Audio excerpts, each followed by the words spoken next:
Alrighty.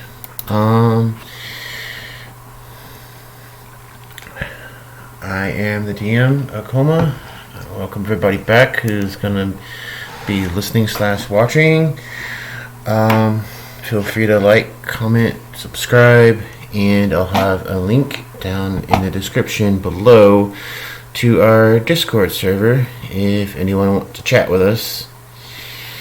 And we have our players circled up here, and we're going to go ahead and dive back into our story.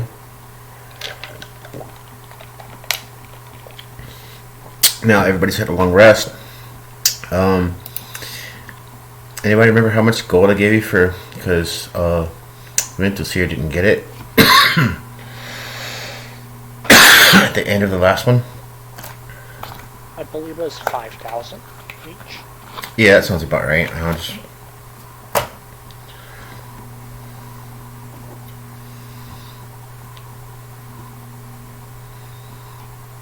You get that, Ventus? Yep, I'm here. Doing dad duty.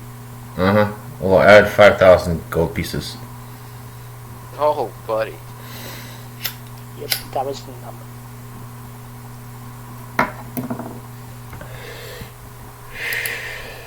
Alright, so you guys have your long rest, and in the morning, your party receives a message from Airith the Deneth.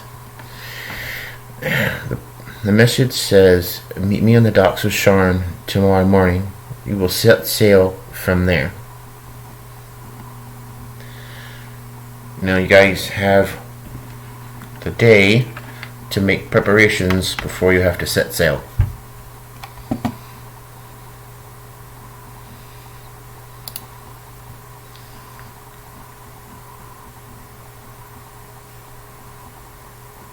I'm gonna go stock up on supplies to the magic item store.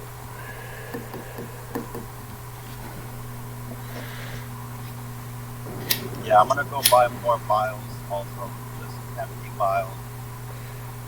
Yeah, you know the usual price. So,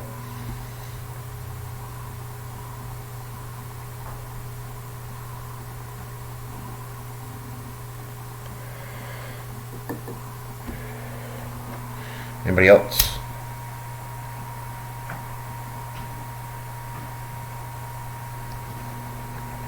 No. Yeah, you can take the usual price, Luckman. How much? I mean, they're probably like a couple silver pieces a piece or something. So it depends on how many you want.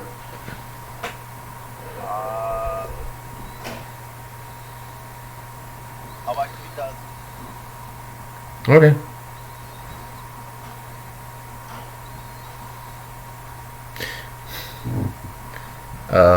August? I'm gonna walk for a javelin of light. Alright, so that's a decent weapon. You can get it for 3,000 gold. Grenades? Actually, I believe there are.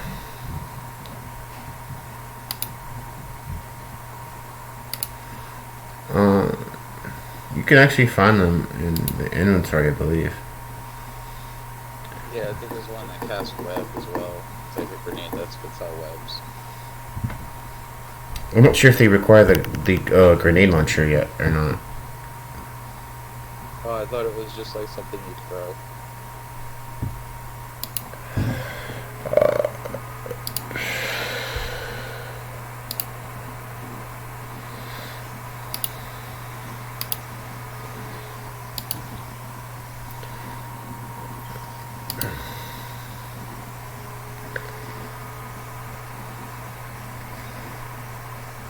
Equipment.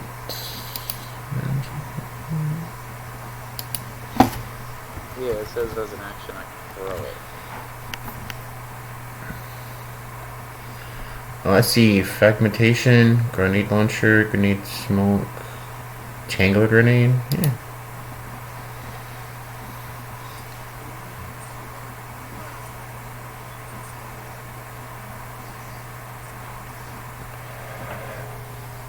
The vicious rapier? Lachlan's holding it, technically.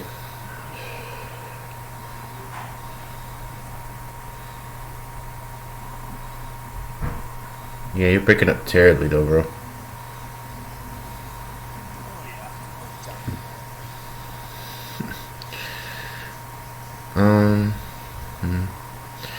Tell you what, you can get them for about 200 gold a piece.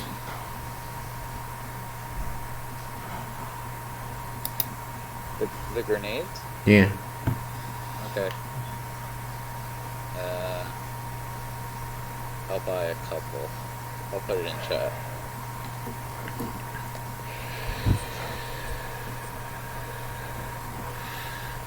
No. It'll go up though. It's about to go up when you level up.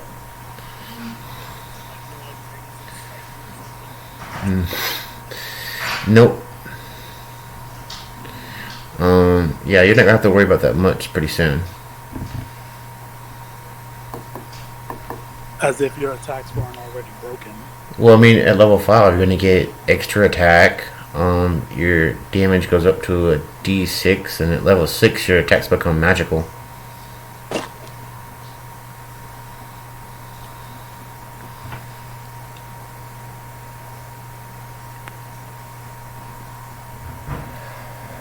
Anybody else? I'd like to get a new weapon. What are you looking for?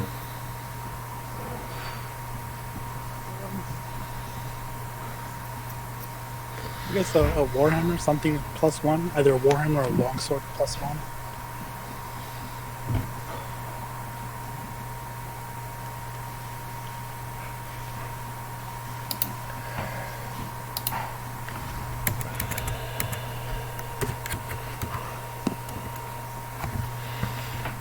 Those are what, uncommon?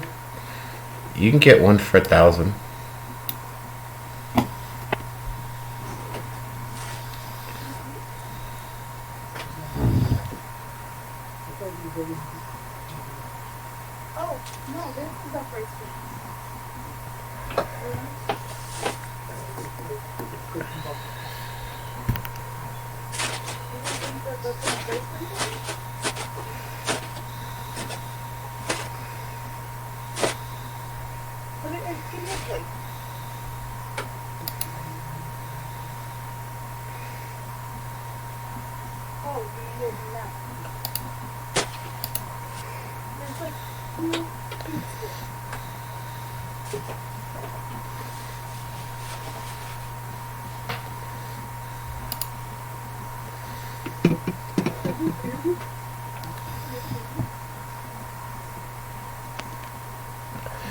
Yes, we can hear. My bad. It's okay.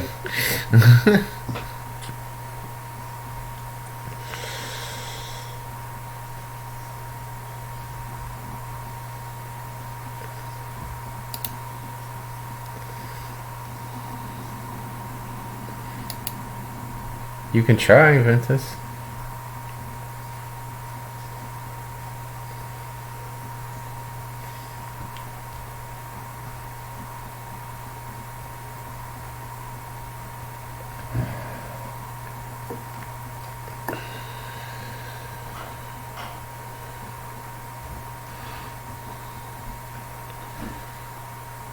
Yeah, the shopkeep scratches your chin and says he'll give them for you 150 apiece.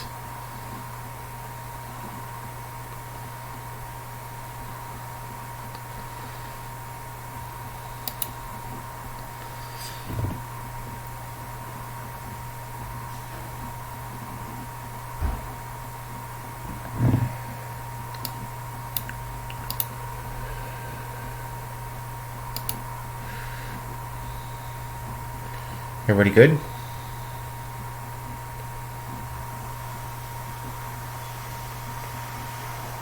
Yeah, I just gotta update my inventory and my monies. Okay.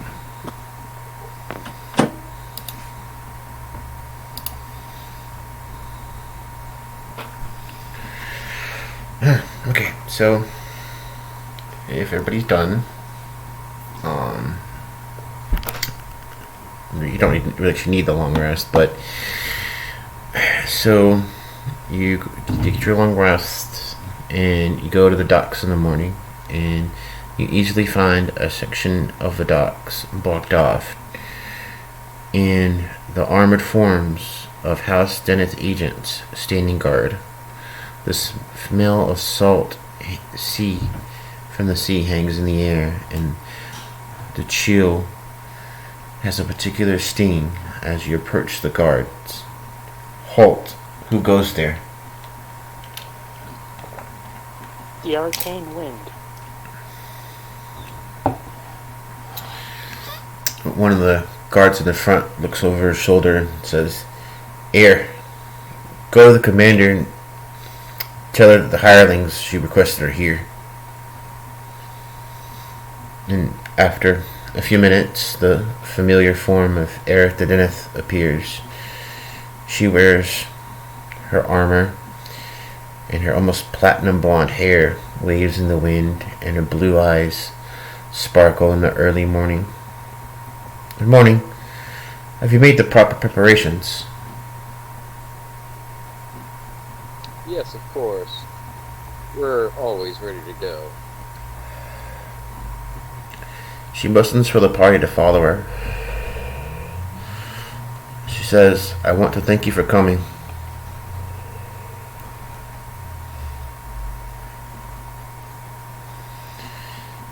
And Airith leads you down the docks, and as you go along, you see a few of the docks have been cleared for the house. And as you come around the bend of the docks, you see an elemental galleon. She leads you up the plank to cross over the vessel, and Airith speaks up and says, the Sea Spear, she is part of the fleet of the house. Allow me to show you to the wheelhouse. And she leads the party down the deck towards the back of the boat.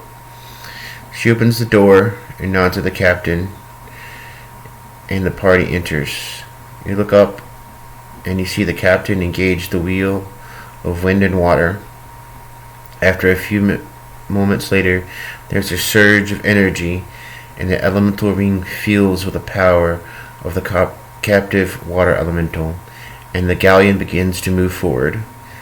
As the sea spear moves into the hilt, and then the thunder sea beyond, Airith motions for the party to move towards the back of the wheelhouse.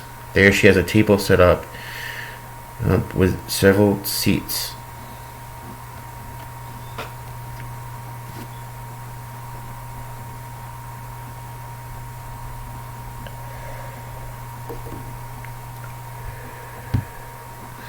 Airith points at the map of Kobara. We have two main points of interest to work with here. The first is Wyrmwatch. It's a mining town established by Syrian refugees. It can be a good supplier of Eberron dragonshards, but the flow of dragonshards has stopped. Reports from the area say that undead have moved in. They may have taken root in the nearby mine. We will need to check out the mine and clear it of any hostiles. To get there, we'll have to anchor and move into land with a rowboat. Our contact there is Elder Nivlin.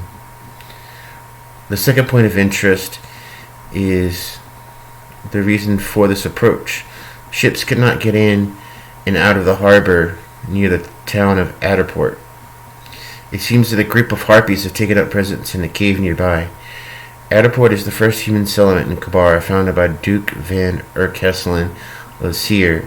Since then, Adderport has grown into a major port city in Kobara, which is why we must free it from the clutches of these harpies. Something powerful must be leading them, so we need to be cautious. Any questions?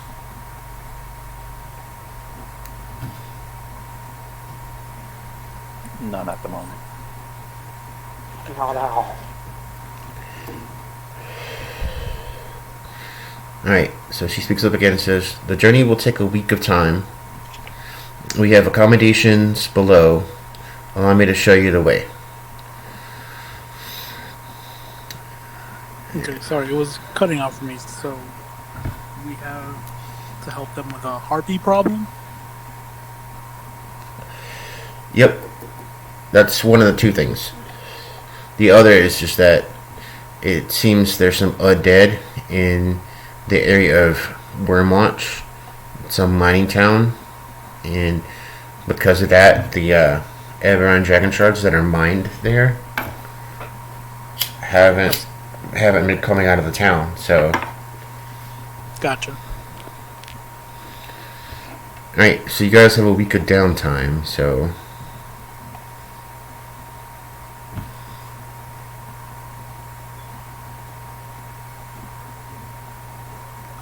You guys have food, right?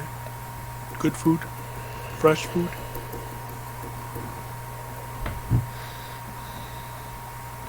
Who are you talking to? Are you talking to the party? No, I'm talking to the person leading us. oh yeah, no, they have plenty of accommodations. Of course, it's also it's a boat. It's an elemental galleon. So technically, the official speed is only about 10 miles an hour. So you can actually fish off of it.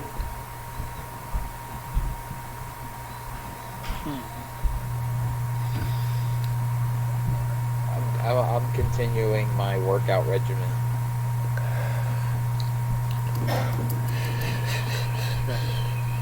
Gotta try to bump that score up. It'll take the whole week to do a montage. I'll bring the herbs I have to Anzu and say, "Hey, you're welcome to these. Teach me how to make what you can make this." Is that a thing that's possible there, DM? What's that? If I keep using all this extra time to work out, will it bump my score up? Actually, potentially. Okay. I think this is like my third montage so far. I'm gonna keep it up. Hmm.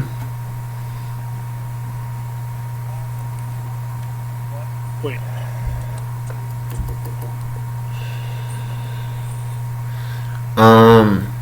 So with the herbs and stuff you got, these are sort of like a small laundry list of very healthy type things. There's ginger root, things like lotus seeds, and various herbs. So what you can actually do is brew up 5.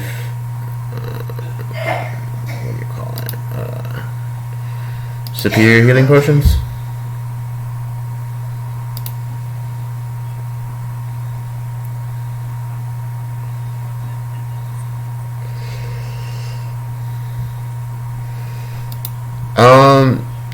Like Technically, as you're making them, show me what you're doing. For process. yeah. Unfortunately, the raw says it would take like 250 days for that. Oof.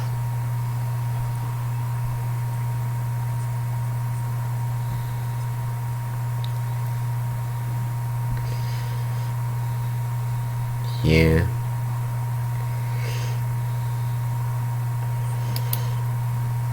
Yeah. Does it say it has to be consecutive days or can it be broken up? You have to spend 8 hours of the day. You don't have to necessarily do it consecutive, but you do have to spend 8 hours for 250 days.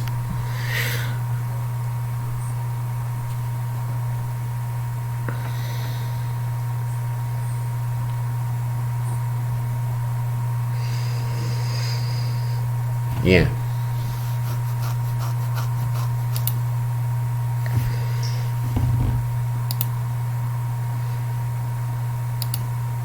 But you guys do get 5 superior healing potions in the meantime.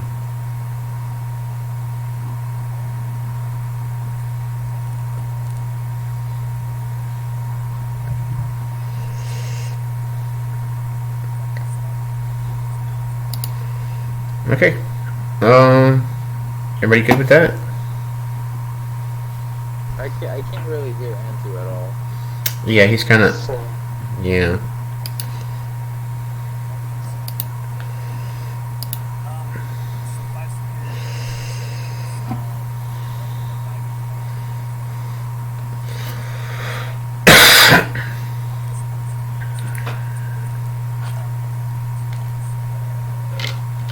Yeah, I'm stocked up too.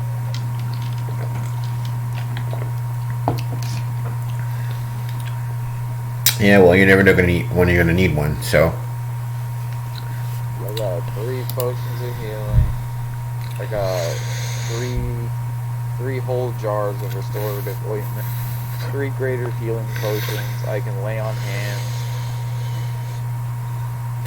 Okay. Good, baby. All right. So, after a week, you arrive in the Dragonwatch Isles, and as you're coming near destination, you go up on deck. And anybody who goes up on deck, I need you to roll a perception check for me.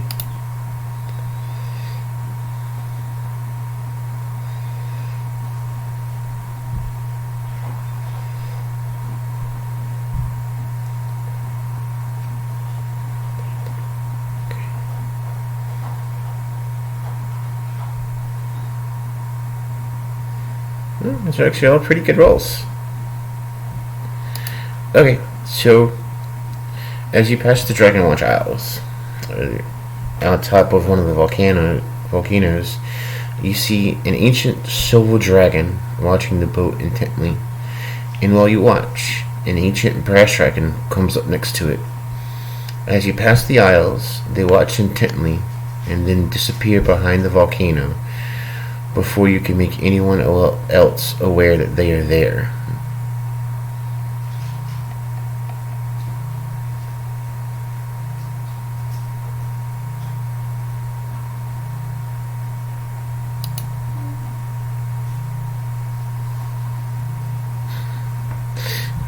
So Ventus waves at him.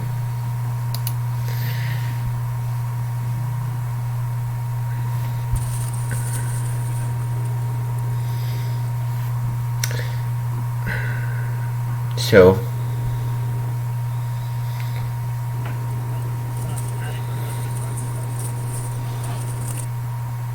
yeah, there was a ancient silver and an ancient brass dragon on a volcano. I nodded in their direction when I stopped.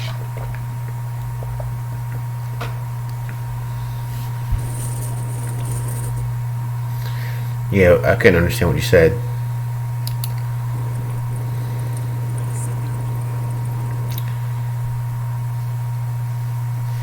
Yeah, well, they're still a pretty rare sight.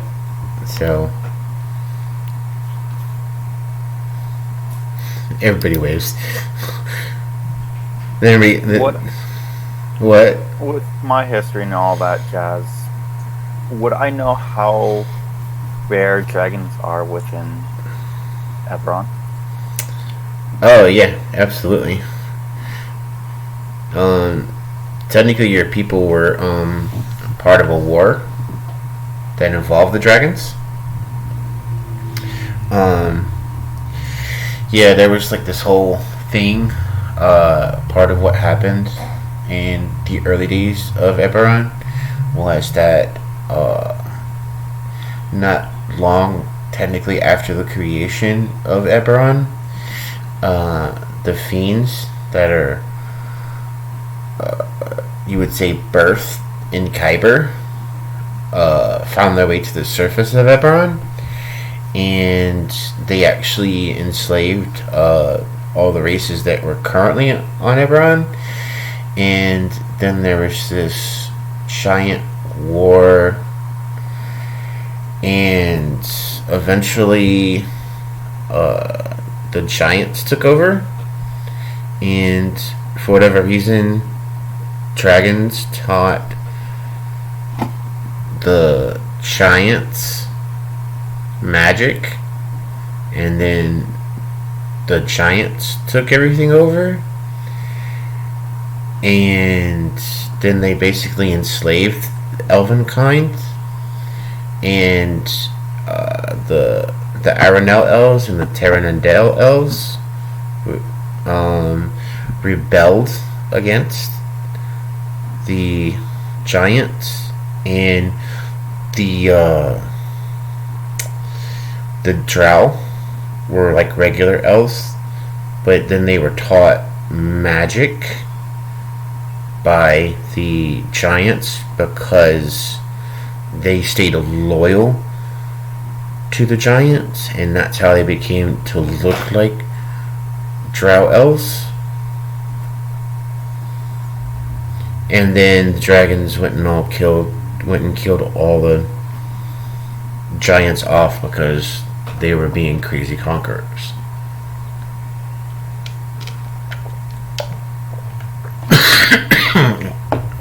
Awesome. Thank you. Which is why now they all sort of reside very secretively on the island of Egresian, and generally don't interfere in the affairs of mortals, especially when it comes to what is known as the Draconic Prophecy.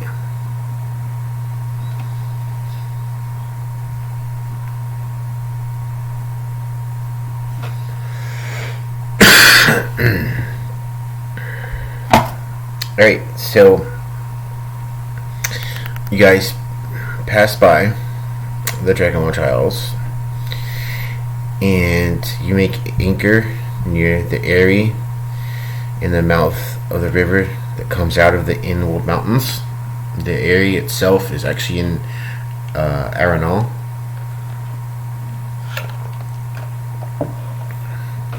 And Airith comes out to the deck and shouts, "Prepare the lifeboats for launch. Quickly now." I ready. Arrow just in case. She points towards the other side of the river, and in the distance, you can see smoke coming out of the jungle. And she says, "Smoke's on the horizon." And she motions for the party to follow her as she heads towards the lifeboat and pulls the canvas cover off. And she speaks up again and says, "Steed, Rice, come quickly." And she motions for the party to follow her into the boat. I do a backflip into the boat. I'm going to do a double backflip into the boat. Oh yeah, well, let's get some acrobatics checks.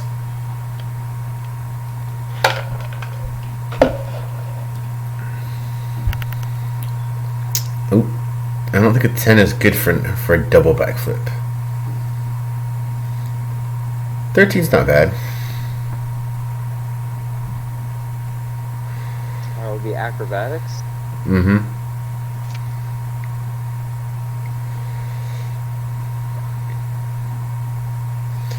Oh, it looks like Ventus really stuck his landing.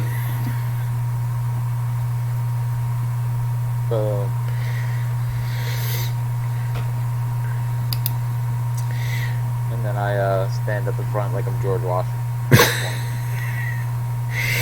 Okay, so you guys get into the boat, and the boat is lowered.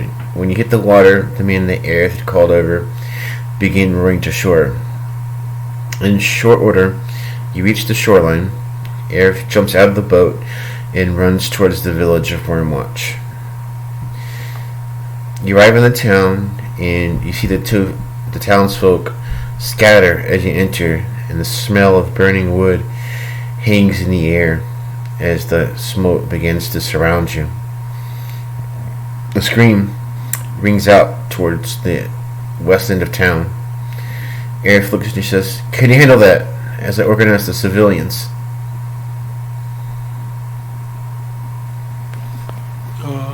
I guess so. It doesn't smell too good around here.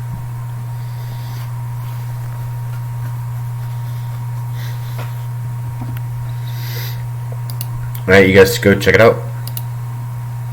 I keep my distance. I have long enough reach with the bow. I keep my eye out for any type of. Yeah, I'm just keeping up with her. Alright, so as you guys reach the end of the village, you see ahead of you a group of zombies. There are 2 ogre zombies and 5 regular zombies. And roll initiative.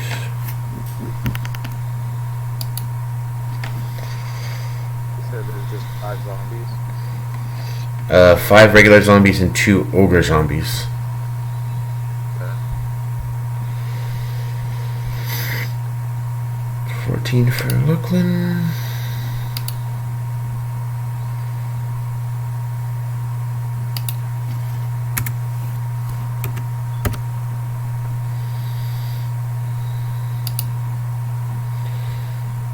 August is a 20.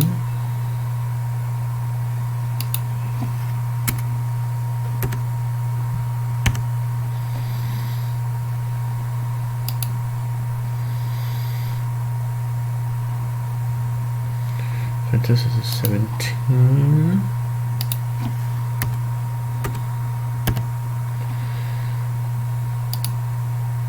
Baka has a 15.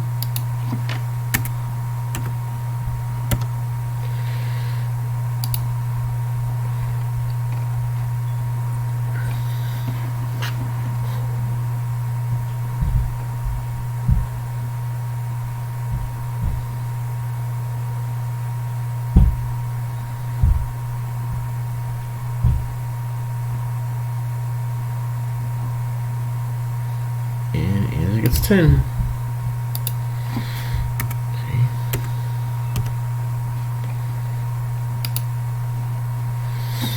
Alright, so we start at the top of the round with Airith. I'm gonna throw a bead of force at the middle of the zombies. Okay.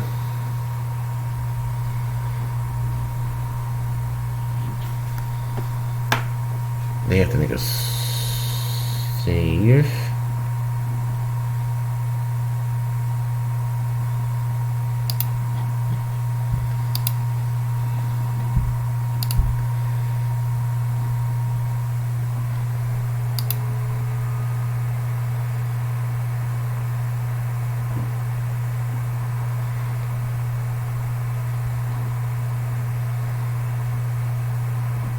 What's the save? DC 15 dex. Text.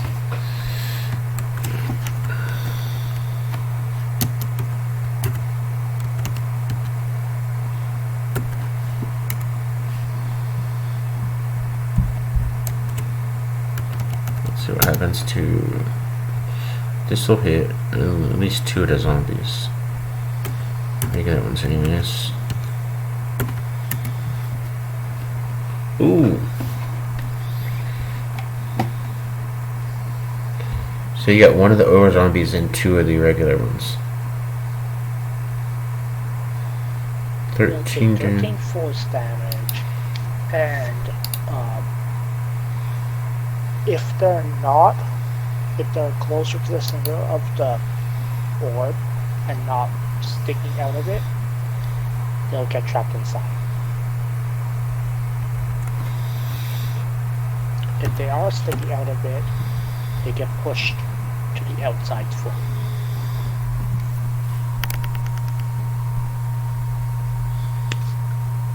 Okay, yeah, they're trapped in it. And then on a bonus action, by using 2 sorcery points for quicken spell, cast Shatter.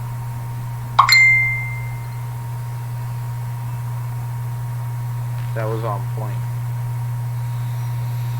Give me a second. I can't shatter. So 9.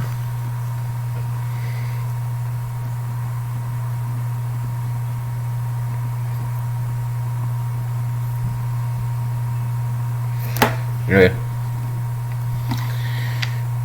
And they need to be a con save. You're doing the ones that aren't hit. In the middle. In the middle. Will it pass through the bead of horse? Only air passes through. Normal air. Nothing else can. So the magic won't hit the ones in the middle? Because It there's... depends what you determine as you consider it air that's harmless in quotations. Well, this is not exactly harmless. Does that break the bead? It would not destroy the spear. The spear cannot be destroyed at all. How do they get out of that? After 1 minute. Sounds like something you use on a BBEG. I still have another one. Alright, here. Okay, sorry about that. That's a con save? That's a con. Yep.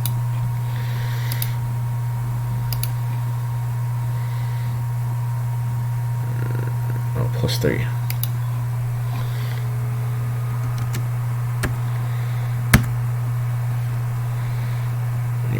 Yeah, those zombies don't make it. Yeah, it says no attack or other effect can pass through the bead.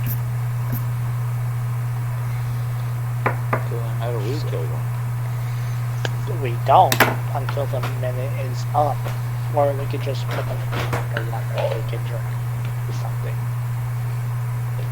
Or we can put them Haven't up you in seen the The air, Walking we can Dead? fall to them. They can walk on the bottom of the ocean.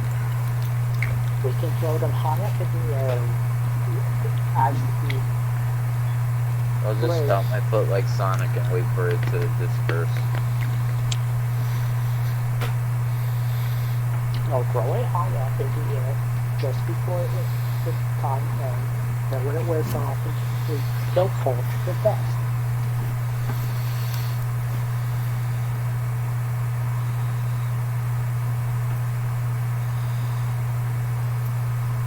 Whose turn is it? That's my turn over. So Alright, Ventus? Okay. How many of them can I get within a foot area?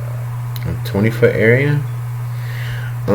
So there is, all the way to the right is a singular ogre zombie, and all the way to the left are 3 regular zombies. Okay. All the way to the left. How many of them can I get within a 50-foot cone? A 15-foot cone? Well, if there are 3 zombies next to each other that occupy a 5-foot space, then you would get all 3 of them. Okay, so I'm gonna get within 15 feet of them. Fast. Hold out my staff. Oh Say, yeah. flame on. I cast burning hands or burning staff in this case, Nice. and they need to make a dex save. DC 50. I don't think they're gonna make that one. Oh, no, plus. This is minus. Oh, wow. If it meets, it beats. Well, I take half, I believe. Yep. So 36 fire.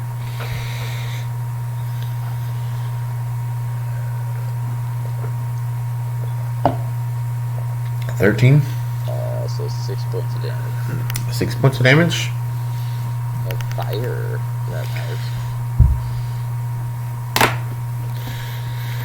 Alright, that in your turn. Yep. Baka. So I'm going to charge at the single elder zombie and attack with my trusty new warhammer. And Okay. as he like pulls it out, he's just like, "Ooh, it's a hammer. It feels better than us." Please say what you were born to say. Huh? It said you gotta say the infamous line when you get a new hammer. No. It's hammer time. No. I guess. Yeah. He pulls up to the zombie and like right before he swings, he gets in his ready stance and then he says it. He goes, "Okay, it's hammer time, guys." And then fucking swings at his head. How tall is an ogre?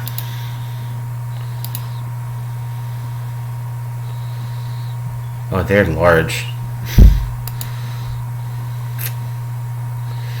19? Yeah, that certainly hits. For 5 damage. Yep. Any bonus actions?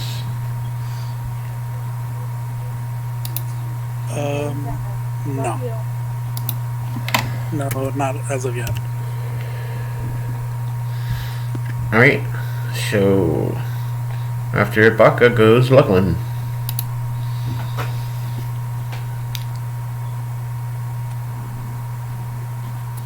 Okay, and the ogre is still up. Yep. I'm gonna take a sharpshooter attack with my special arrow. Okay.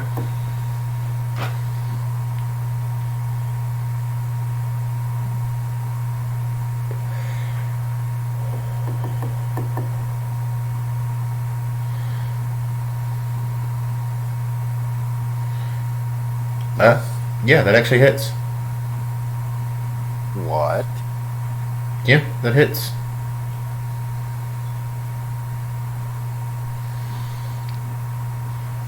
On the ogre zombie? Mm-hmm.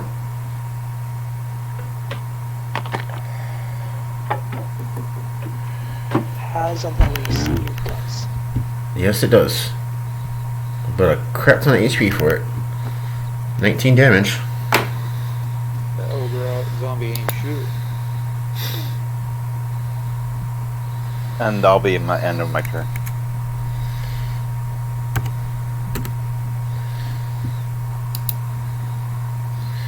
Alright, who's next? Inzu. I will run over to the ogre one and two-handed quarterstaff. Okay.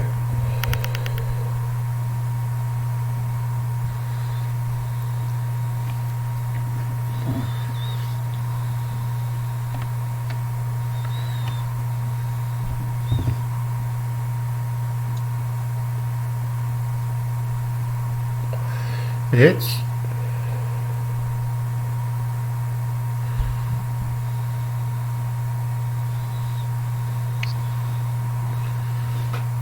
For 14 damage.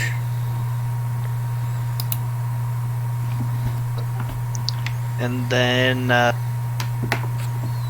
are you gonna do? Flurry blows?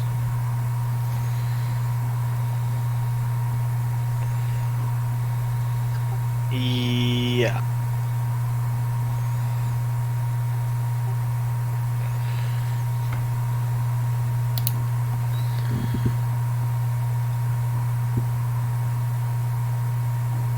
Both hit.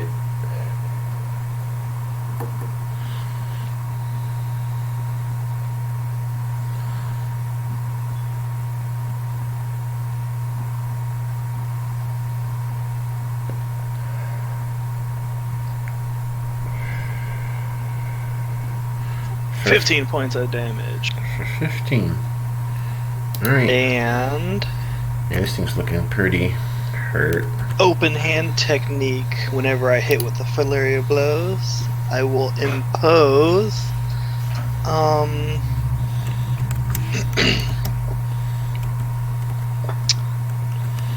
dex save of 14 or it falls prone.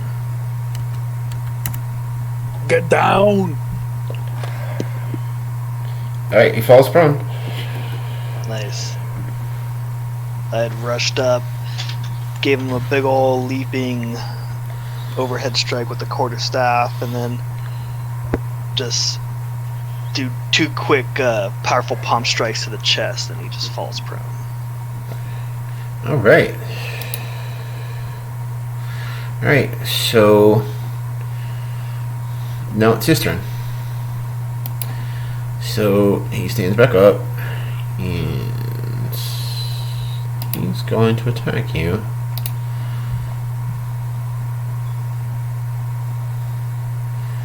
+6 or 2d8 +4. Okay.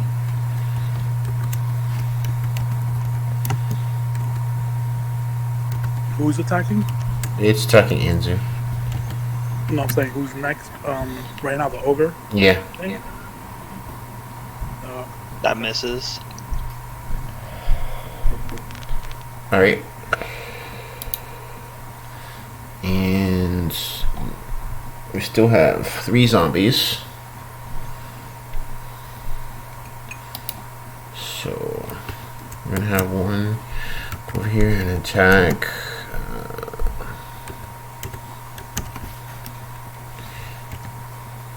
It's +3 if I remember correctly. Yep, +3 for 1d6 +1. Obviously, it's gonna Ventus. Nope.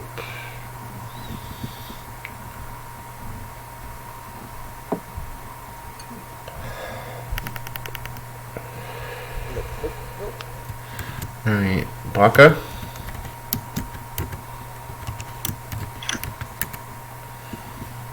Nope. Is both enough to attack me? No, just one. I'm And outside the ogre thing. I thought those were like across the other way. I didn't realize they were close. they're just you know, it's like a street that's going down the Oh, city. okay. Yeah, so they only have to walk a little bit.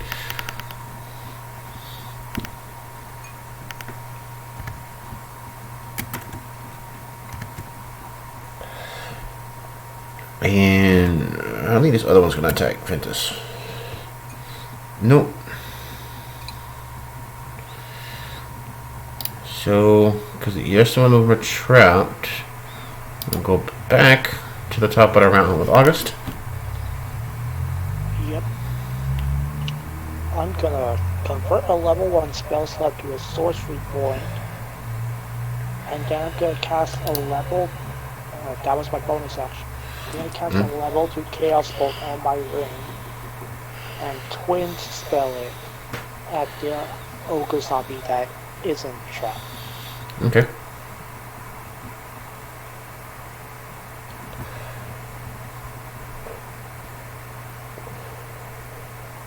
That is an 8 and the 15. Oh, they both hit.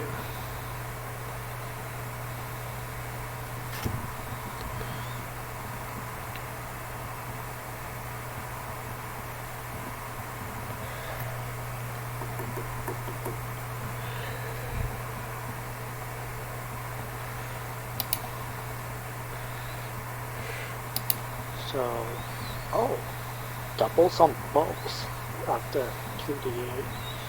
Oh, So they will both can go towards the nearest zombie.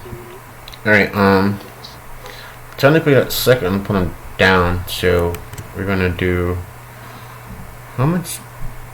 Oh, the last one put him down, so we gotta roll a fortitude save on that. Plus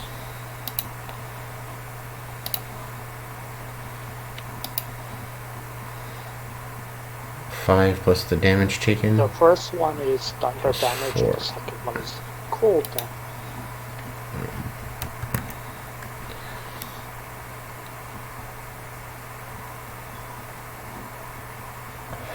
So he doesn't make it, he dies.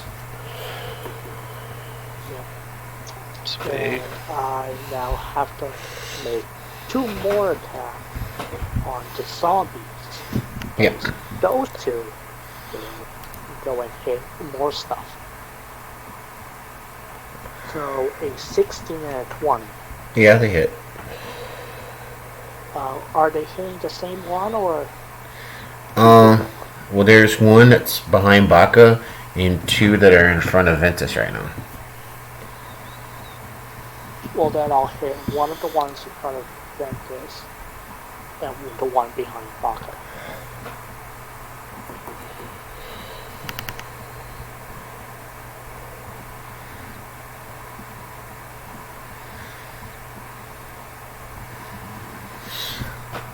Okay.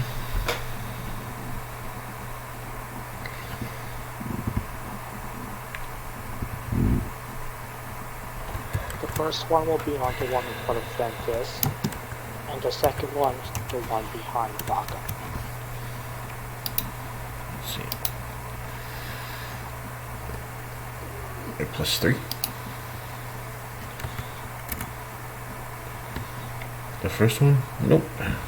Second one? The first one is cold damage, the second one is lightning. It only matters if it's radiant or a critical hit.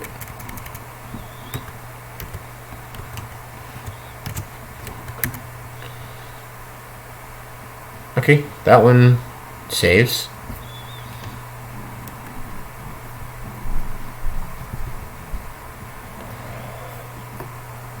And then that's my turn. Alright, so next up is Ventus. Burning hands on the ones that are in front of us still. Okay. Oh well, yeah.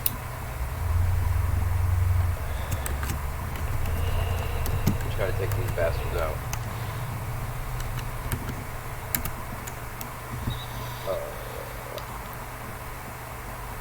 Dex save 50. Yeah, they failed. Sweet. 3d6 in their face.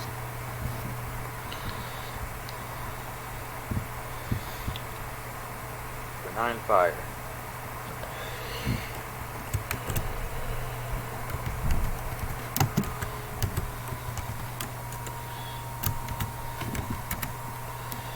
Oh, they're down. Oh yeah. So they're both down. So now the only one left is the one in front of Baka. Yeah, it's behind them, yeah. Okay, cool. I had my turn.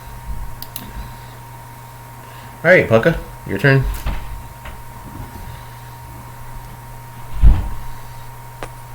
So I'm going to turn around, and as I'm looking at the zombie behind me, just like a backhand swing. Okay.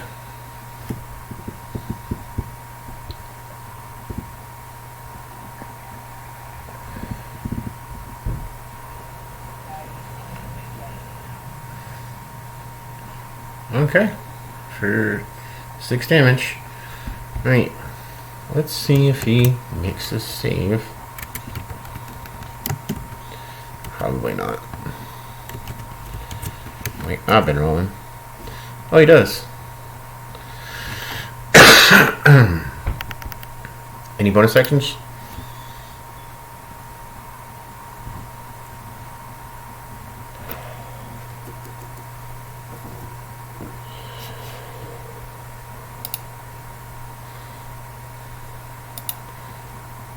Baka?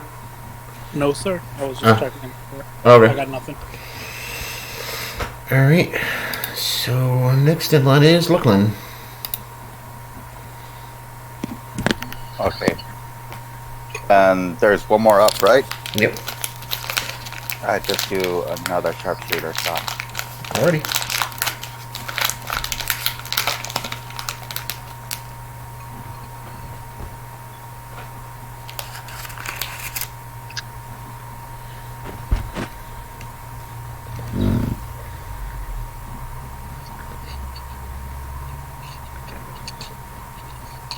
Alrighty. Again with a 1.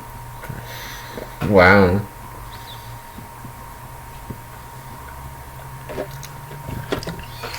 I don't think it'll pass this one. But damn, a minimum of 19 damage though? Phew. That's Nope. Alright, he goes down.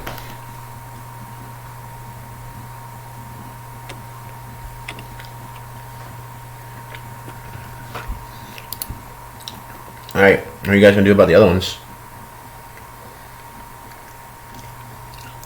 what other ones? See how far we can chop them up. The ones in the bubble. Oh. And how big is this bubble? It's a 10-foot radius. I mean, I could just wait for them for the bubble to pop and cast Jatter, because I don't know how we're gonna throw them in the air and have them fall or go. It weighs 1 pound. No matter what's inside it. So then you can just fucking Team Rocket blasting off again. Fucking throw them off. That's from awesome. distance. I mean, someone with a lot of strength, can chuck me up into the air while I step of the wind and jump off of that, so that I get double distance, and then try and chuck it as far high as I can into the sky. Oh, I thought we You were can just gonna Princess hit it Peach down. somewhere. So I getting ready my Warhammer to hit it somewhere. How high can you jump onto? I can throw it up as high as I can, and then you can jump up, grab it, and throw it up higher. Just before the time runs out. Let me...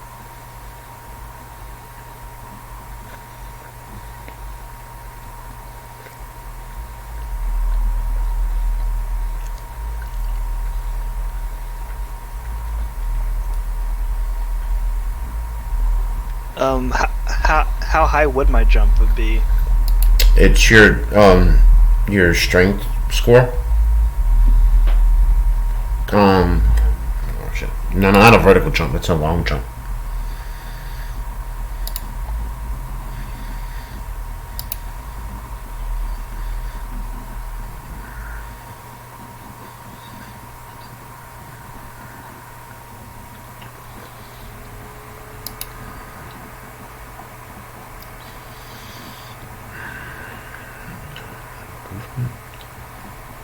Wait, so what are we doing about this? You're leading it straight up into the air Okay. Movement. before the time runs out. So that once the time runs out, it's at its point, and it falls. Then they hopefully die. So this is a long jump. When you make a long jump, you cover a number of feet up to your strength score. If you move at least 10 feet on foot immediately before the jump. When you make a standing long jump, you can leap only half that distance. High jump. When you high jump, you leap into the air a number of feet that is equal to 3 plus your strength modifier. If you move at least 10 feet immediately before the jump, you make a standing high jump. You can only jump half that distance, so max would be 8 feet in the air if you had a +5 modifier to your strength. So if I do a long jump, like have someone basically like I use someone's shoulder arm as a launching point. I run up to that, they launch me off of that, and then Step of the Wind will double my thing, so it'll be what? With a long jump, it would be I'm going for vertical. You're going for vertical. So you don't want a long jump, because a long jump is to cover distance. almost the high jump. Yeah. You're going straight up into the air. What's your strength modifier? 3. 3. So you can get 6 feet 12 feet. and double it with Step of the Wind. yeah.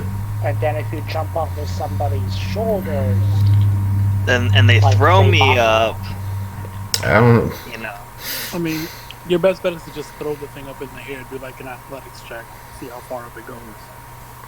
This is getting too convoluted.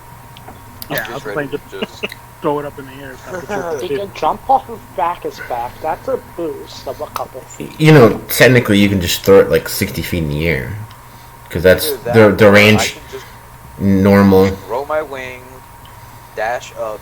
For there you go. for There you half go. a minute. Yep, that works. There you go. Sure, grow your wings and go straight up with it, and then drop it just before the time runs out. No, I'll dash up, throw it up, and then dash down. You can fly. You have like a minute. Just fly up with it as far as you can go. And then how am I gonna get back down? You only have about like 30. After they, You only have about like 20 seconds left or something. Yeah. Okay, he's gonna grow his wings and then dash. Bro. fly upwards for 20 seconds, and then after they fall to their death, you fly back down for 20 seconds. I'm not gonna wait for them to fall. So I do it. How much damage do they take? So we're getting what? What's your fly speed? 30 feet. 30 But if feet. I dash, then it's 60. 60. So you're getting 180 feet out of this. And what's the rules on falling? A D4 for every 10 feet. So a D4 by 6. Past. yeah, no, it's a D6. Oh, okay. A D6 for every 10 feet Yeah. past 10 feet. Yeah, so we So, drop it. Maximum of like 17 20 d6 or something like that. So 17 d6. you're getting 170 feet of falling. So that's 17 D6. I just said that. Yeah.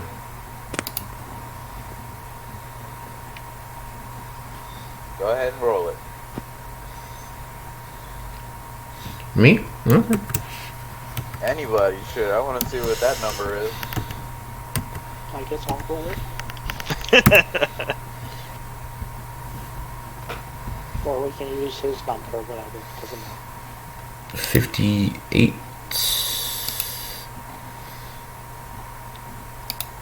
Man, well, that kills the zombies.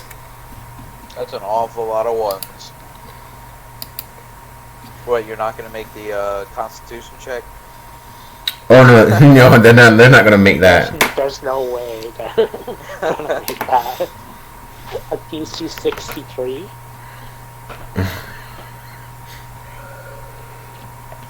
Five plus the damage taken. Where's my? Okay, here we go.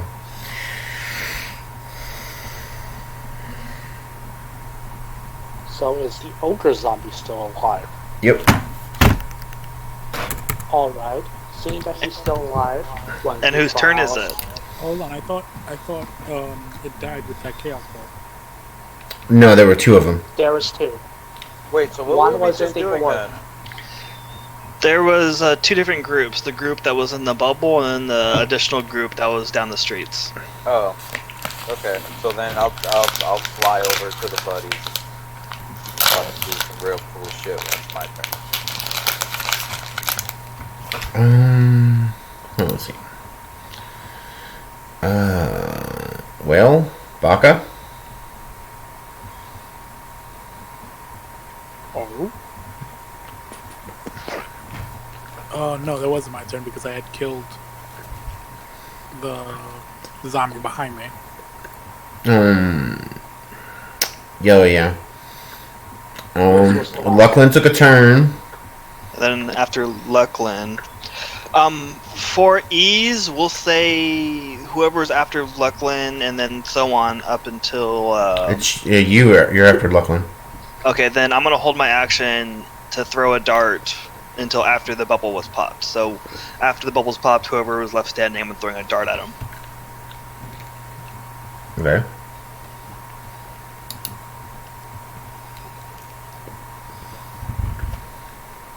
Wait, there's another bubble with more people in it? I'm No. confused.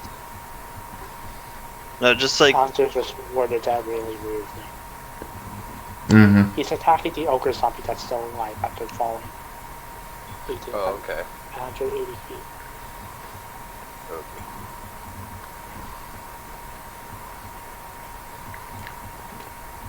Yeah, hits.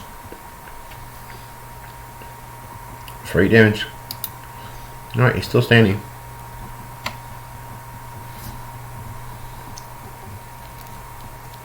then I'll get up to him and seize a regular unarmed strike.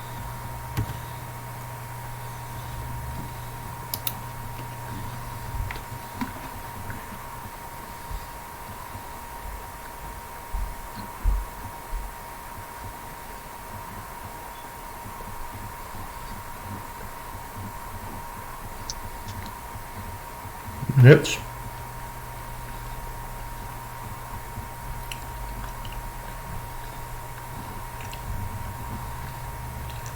8 damage. And that ends my turn.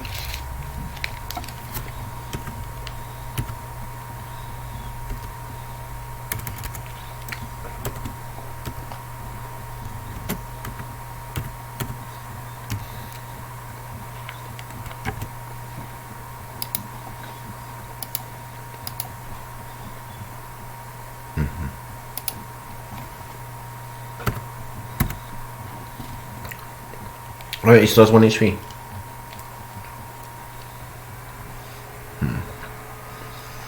Alright.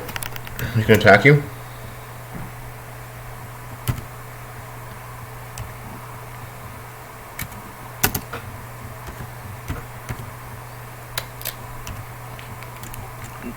$19. No, that misses.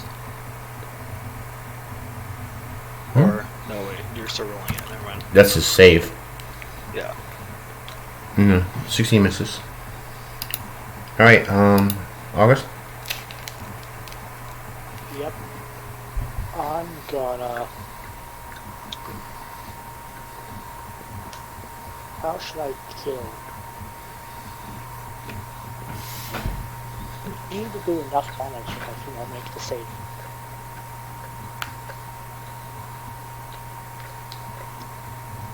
I guess I'll cast Chaos Bolt at level 1.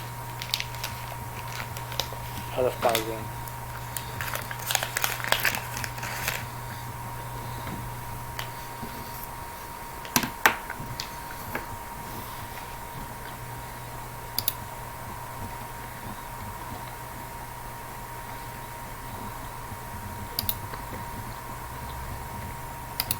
I rolled an 8.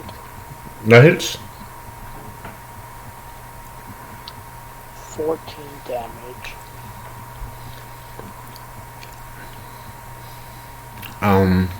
Did you do, radiant damage? Let me see. Nope, that is fire. I cannot do radiant damage with Chaos Bolt. Alright, he goes down.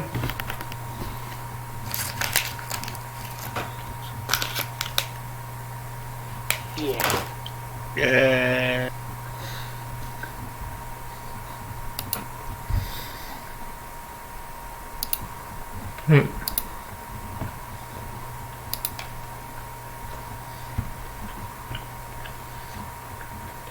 Right, so Airith comes to join the party after the battle.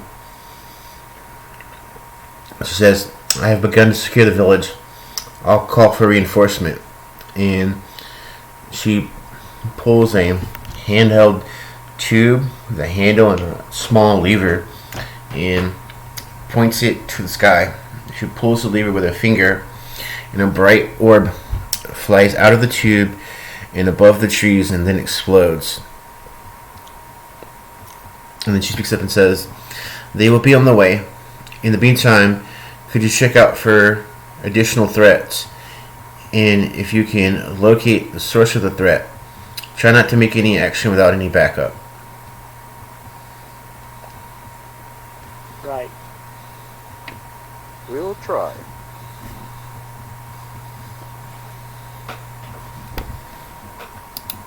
Alright, that's what he has to do. We'll look around for any of this net threat. What, like, what's the, like, what does it look like around us? Like, where are we at right now? You're on the west end of the village. There any, tall buildings nearby? No. Just regular houses? Yeah.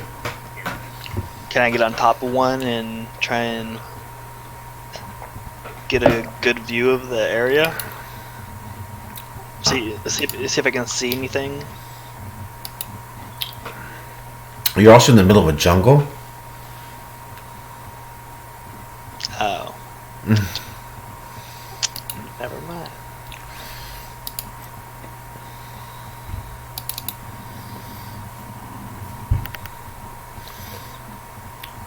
But if you look around, you do see that they came from the west.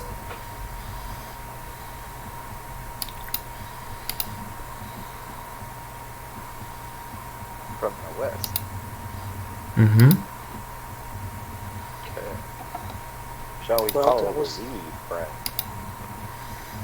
I mean, imagine jungle like this.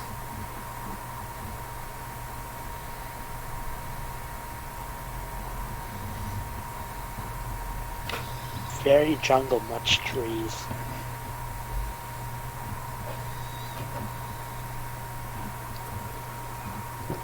Lookman wants to be kawaii and climb a tree.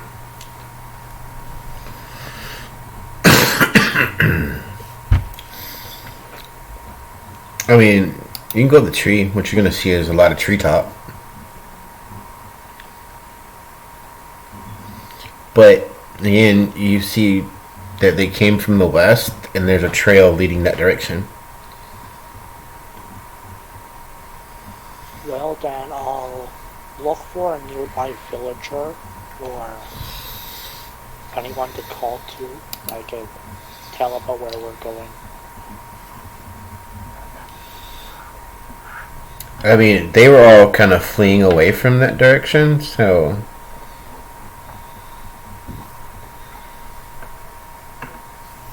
I mean, you guys, if you want to go in a direction, then scout out.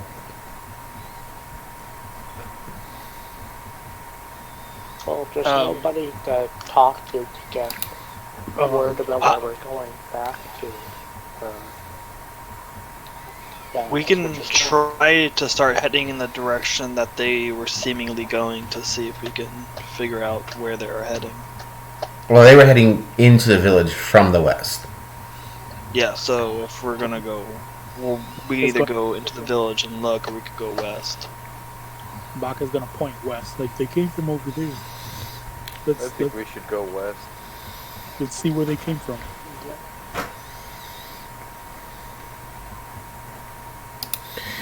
Right. So you guys want to... I want to go ahead and try to search the bodies real quick. Yeah, there's zombies. You find a lot of rotting flesh and some bones. I got some bones.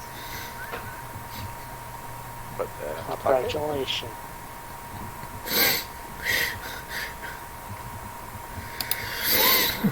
Alright, so you guys head into the village, and it's not long before you kind of trace the path back to a cave entrance.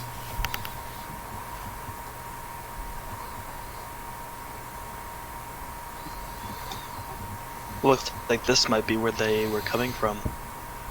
Upon seeing the cave entrance, I'm gonna start moving stealth. is that chick there standing there all creepy? No.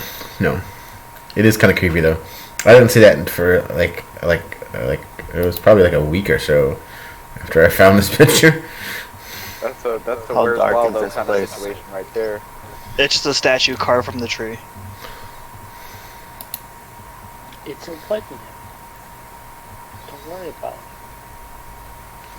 She I would just like to is try the to tree. like Didn't they make a say perception parties check. were in the How cave? dark is the cave? Oh, the cave's total dark from the inside.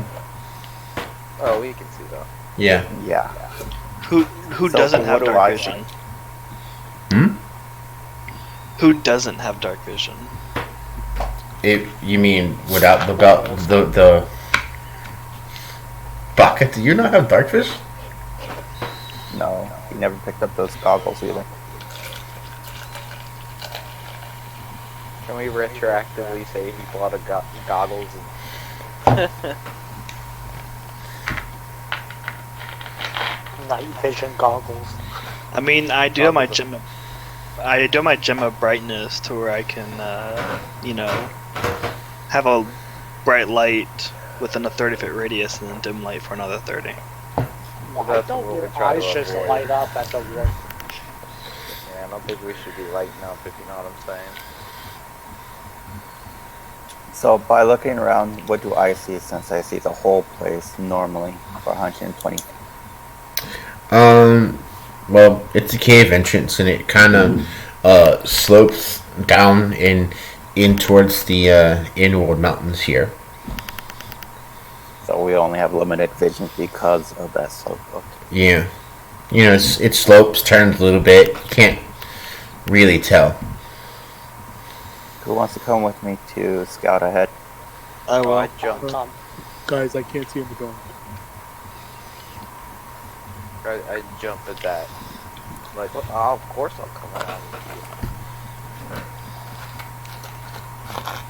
I'll follow you to the ends of the earth with a nat 20. Oh, 20. Woo. And Luckland just disappeared.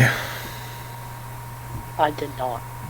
No, you did not. Whoa, whoa. How are you making only a 11? Let me show you how it's done. There you go. That's not bad. That's a good thing. I think I got a 15 the last time I made a check. Let me see something. I think that's the only way I get natural 20s is when it's not combat. No, not that one. Poor Lachlan. Oh, hold on. You are cursed. Can we get a remove curse on Lachlan to get? Actually, I have an advantage on stealth checks, so There. let me make that check again. Okay, yeah. I guess I'm the only unstealthy person. With the string of these rolls, it's gonna be good. There we go. For me to- Okay. Baka's just gonna stay at the mouth of the cave because he can't see. Can Because- Baka do anything to help me with this check, like a spell, cleric stuff? Because So I have what- boots of Elvenkind, which give me an advantage on stealth checks that rely on moving silently. I do have the. Hold on. See my spells. I think I have the. Isle? You're not on the Isle. You're on just the far east coast of Corvair.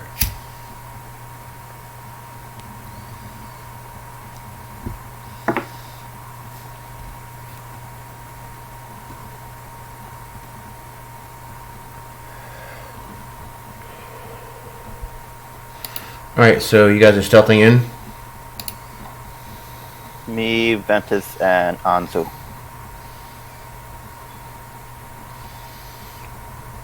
I tried to as well.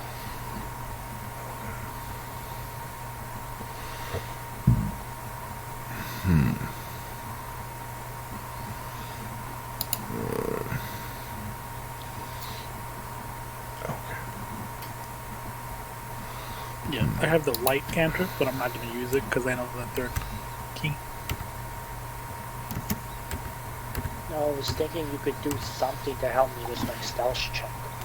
I don't have it prepared on my spells. Oof. Yeah, I've got Toll the Dead, Light, and Sacred Flame. DM just rolled. This is bad? Potentially. Potentially. Alright, what are you guys doing? Looking very slowly and look. And then we keep our walkie-talkies close so we can talk to whoever's not.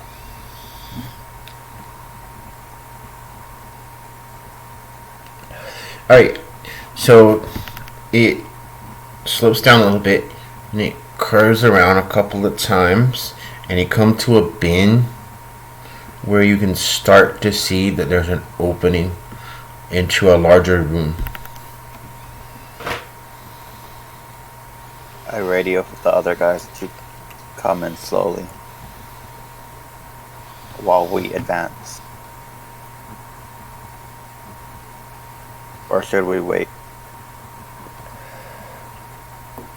Let's make a perception check while they're running away. Check it out a little bit. Yeah, look around as we walk. And try to be stealthy. 13.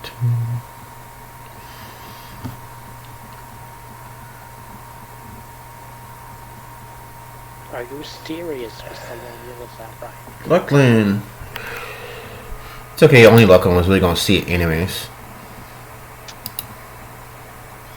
Jesus! I The got god also- does fall. No, I'm just having an off day. Everybody has an off day. Let me see.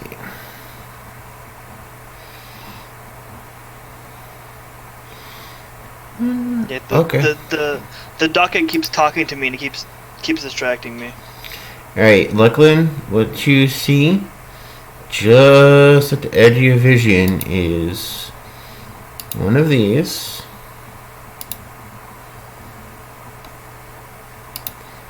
And I look again, but you see these guys as well. And there's 4 of the Dolgrams.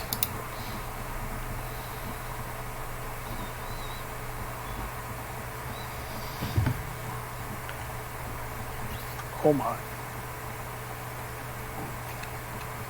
Do they see like Those are not very.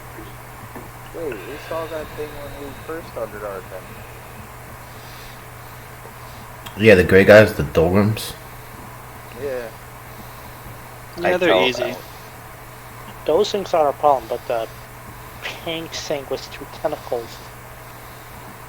I tell everyone what I see, and I hold my position. I I'd tell love them to see how you also describe to it. not cast any type of light spell.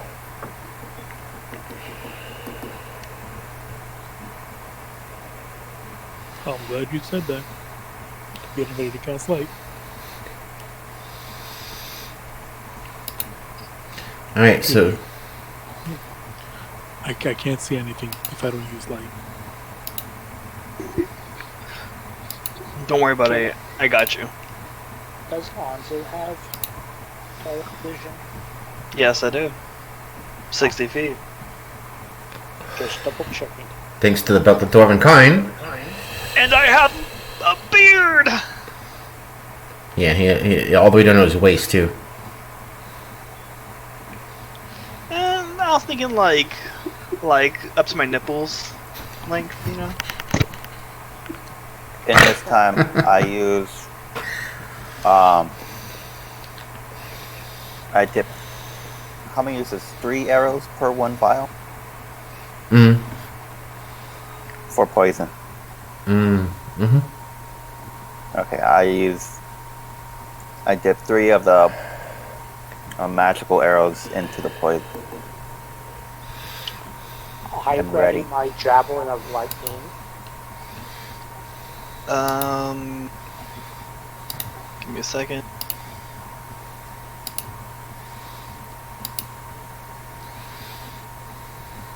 How narrow is the cave in?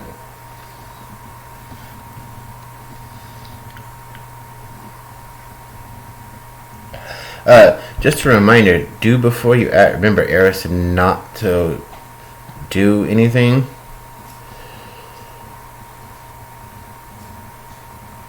What was that? Remember, before you left, Airith said not to do anything crazy. Hmm. True. I think taking out things like this is crazy. More like doing them a favor. I mean, like, how are we supposed to contact them to let them know? Can I do a history check on the Tentally guy? Would I know him? Or his race? Maybe. Yeah. I do not. What? Hmm? Based on Lachlan's description, can I make a check too?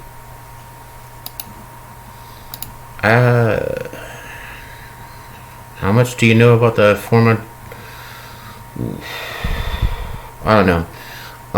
Lachlan, I'm actually gonna give you advantage because you are a high elf.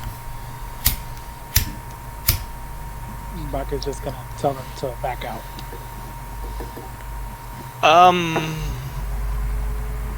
Still nothing. That's not bad. So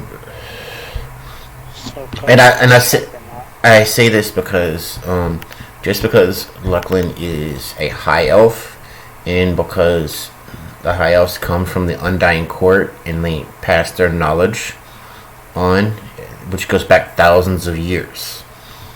Because technically the Undying Court is a bunch of, well, they're liches.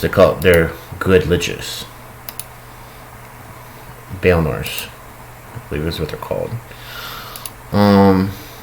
This thing is called a Dolgont.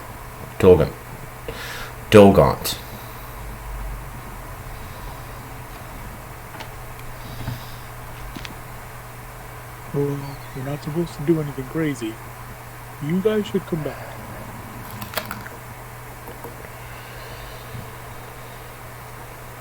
I'll look over at Lucklin.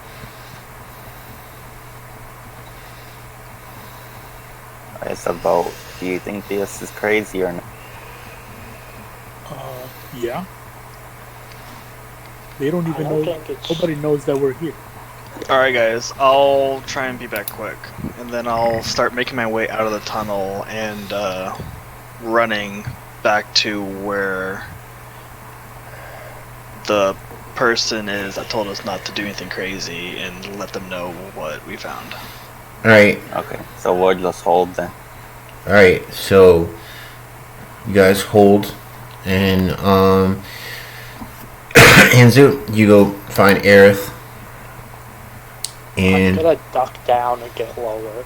you're gonna while we wait. start explaining what you found, and she had a kind of like a look of concern, despite her being a paladin. Kind of comes in her face, and she grabs a couple of guys and follows you back. Okay.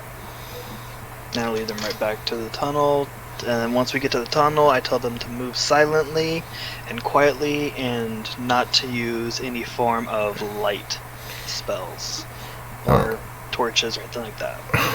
Yeah, well, they're all wearing like plate armor, so they're not exactly stealthy.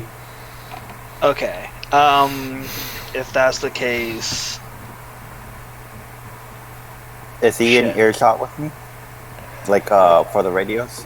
I'm going. Yeah. I'll use the sending stone to message Lucklin, I guess, and tell him that, hey, I got the reinforcements. They're out here at the front of the cave. They're wearing plate armor, so they're probably not going to be stealthy coming in. Do you want me to cast darkness on our group?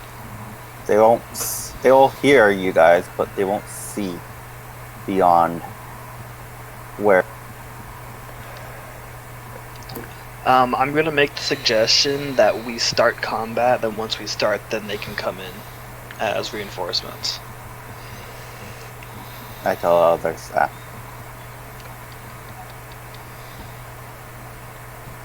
Right. I ready the arrow, poison arrow.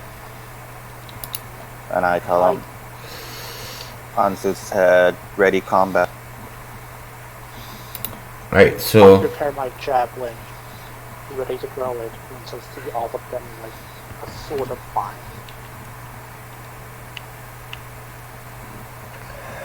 alright, what do you guys do? I release my arrow. Screw it. What did they? Which one are you attacking?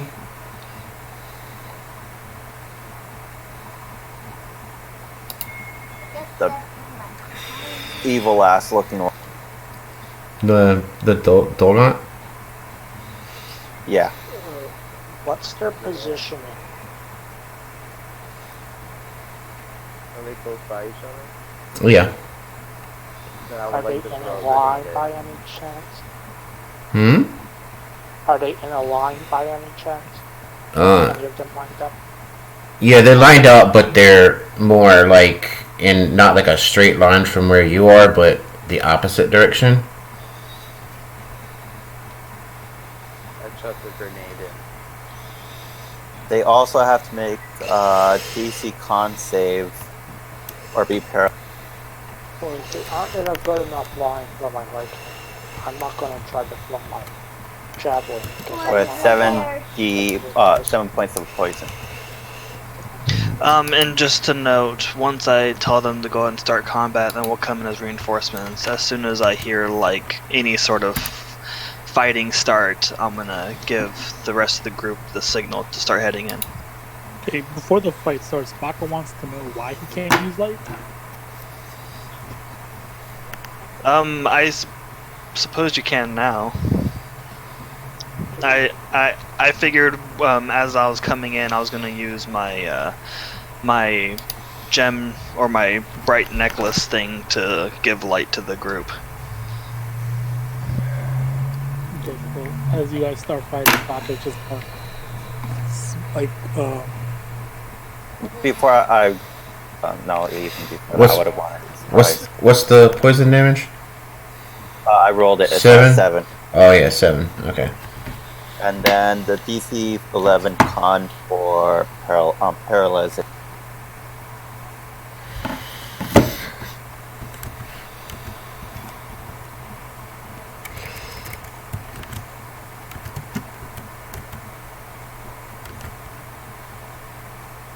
Well, I mean, I rolled a 9. Is there another roll?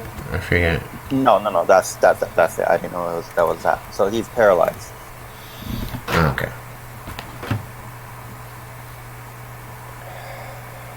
With my movement, what do I see? How big is this area that they're in?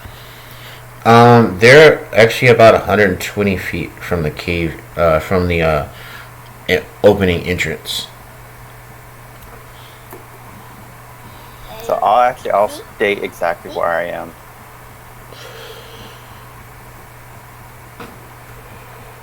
Okay, and that'll end my turn.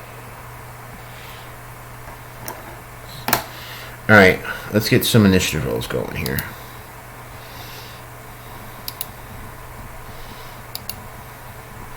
$18 for August.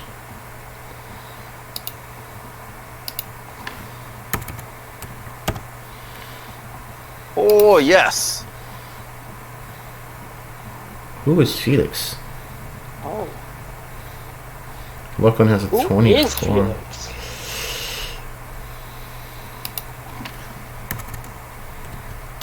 Red when did you switch to healer?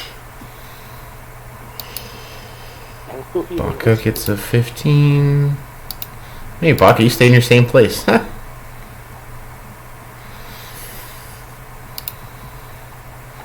9.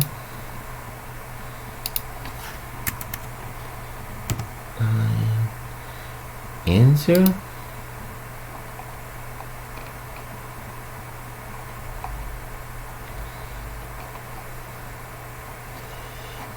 Am I rolling initiative now, or am I waiting till? Yeah. Or like, Yeah. okay. Because I wasn't sure if I was waiting around for us to get there.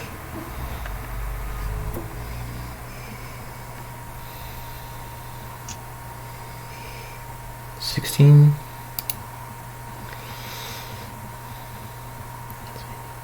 There we go. 16.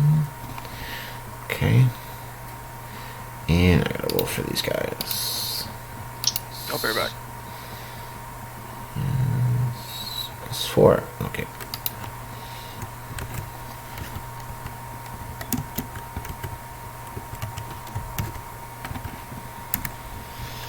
$18.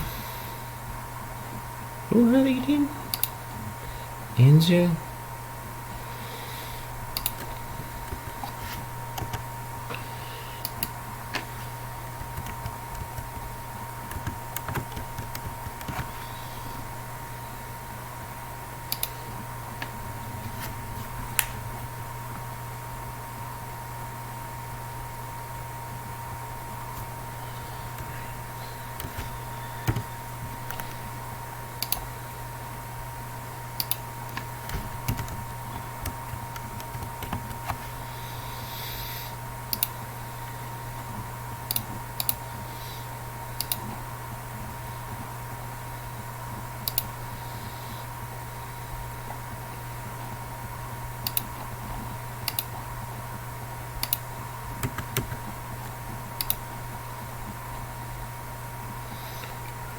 -2.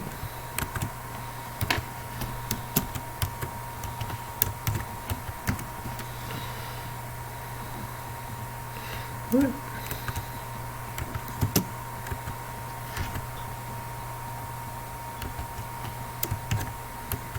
This is the first time I actually paid attention to what paralyzed me. And 6. it's a shit ton of crap. Yeah. 6, 6, 6.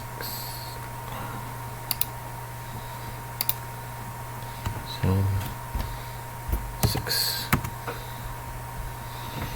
And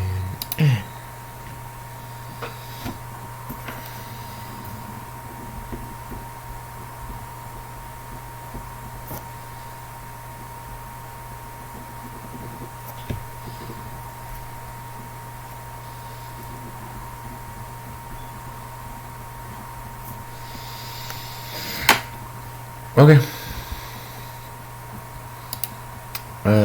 So top of the round is actually Lachlan. Okay, so with that paralyzed, I'm gonna do a sharpshooter shot. You get advantage on it, don't you? Yeah.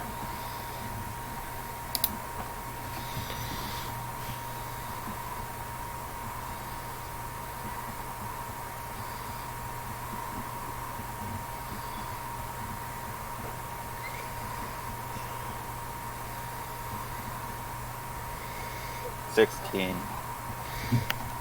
16. Yeah, that hits.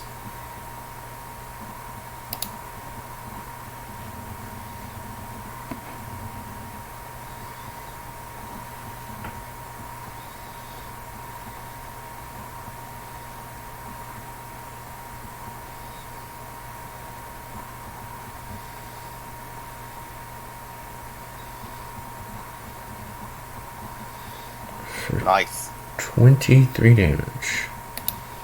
Nice. Wait. He's hurt, but he's still alive. Okay, and that's my turn. I end it.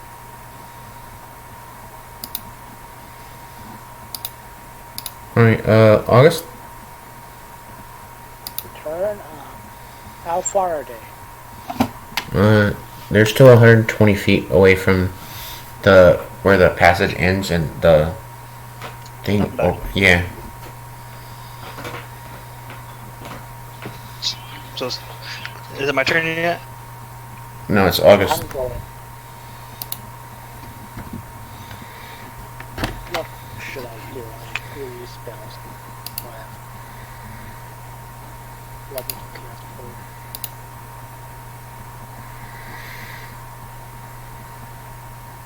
I guess I'm gonna throw a level 2 Chaos Bolt for my ring at the paralyzed dude.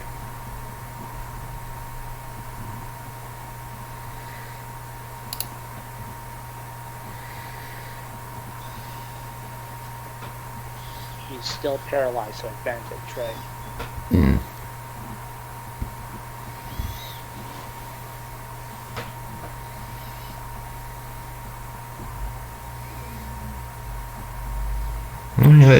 Yeah. Are you able to see in here, Baka, or no?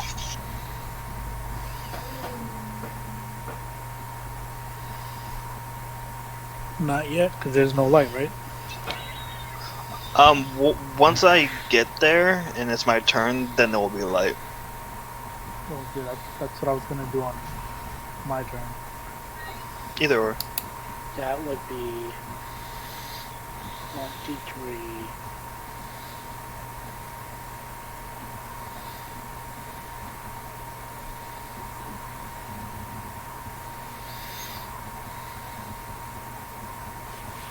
Psychic damage.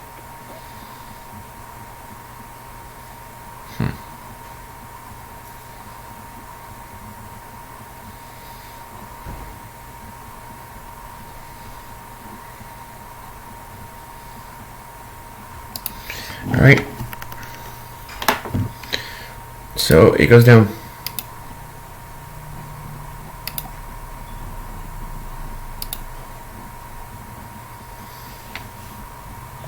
Alright, and then with my bonus action, let's see where.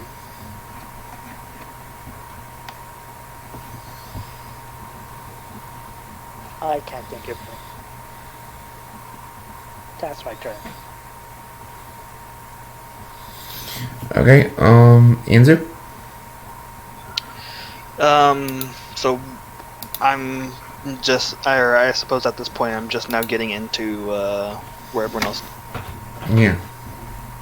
Okay. And before I entered the cave, I had used my gem of brightness for the first command, which provides light for a 30-foot radius and dim for an additional 30.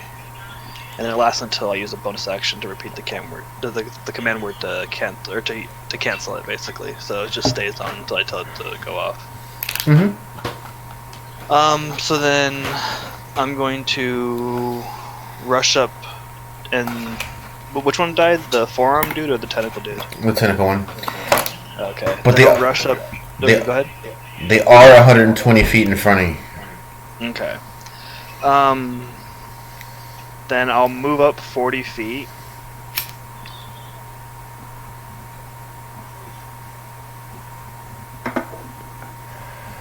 Let me see one second. I'm gonna spend a key point and use Step of the Wind to dash on my bonus action. Mm-hmm. So I'm gonna move 80.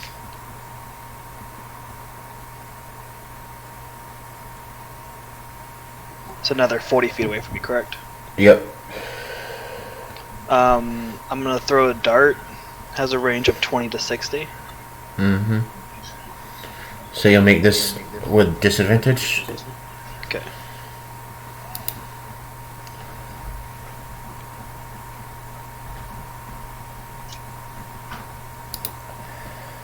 Ouch.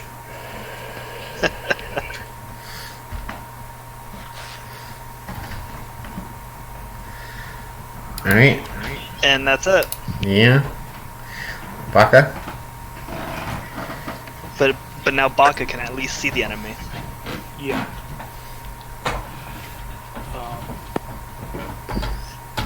They're 120 feet from me. Yep. Okay. In that case, I'm going to move my full movement of 30 feet.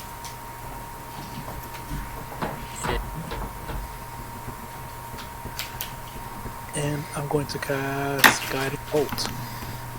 Okay.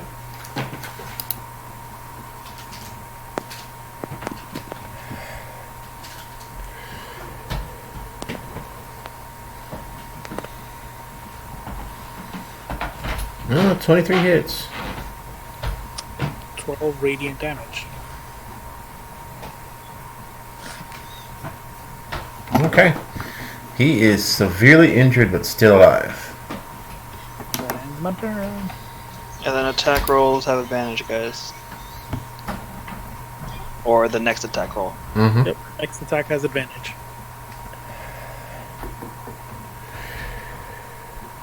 Ventus? Why is it still here?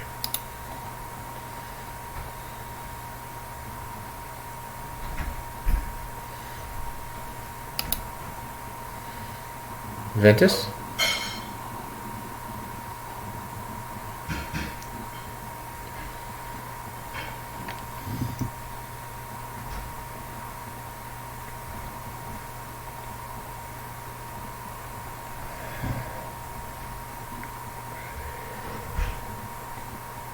You're muted, Ventus.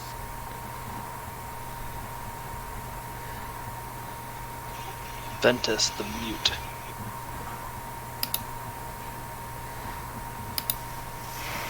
Cannot hear you if you're talking because you're muted.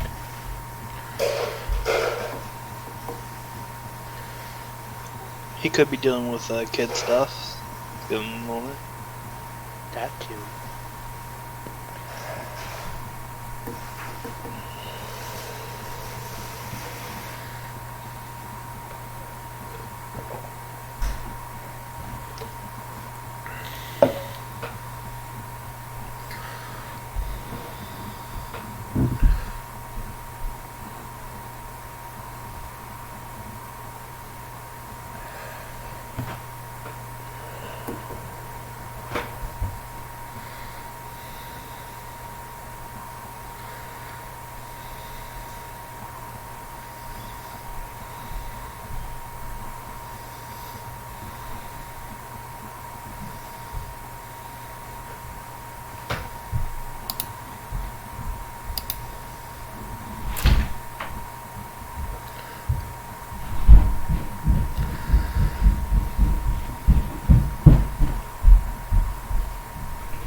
Wow, we got super quiet. Indeed. I feel like I could hear a pin drop. And I could hear a Gordon's drop.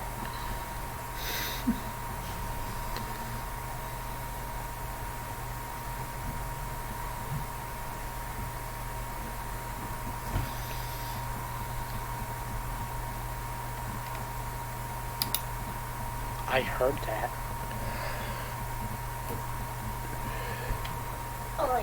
He's probably doing something with this kid. Might be putting him her down. Oh, there we are. Benton's typing. Oh, there he is, yeah.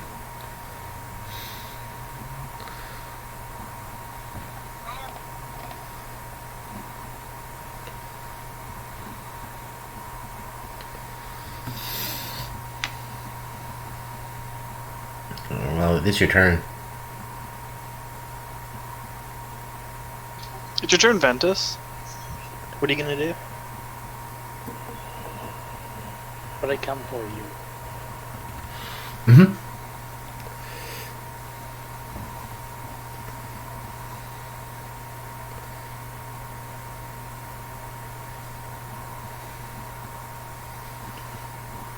Four of the doldrums.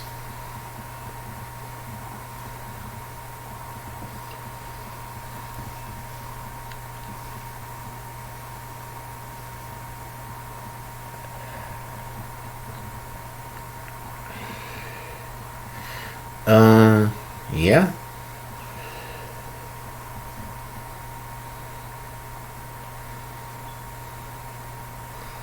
Let's see.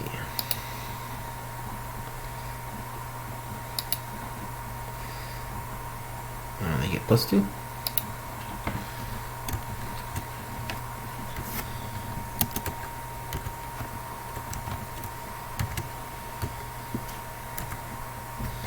Nope.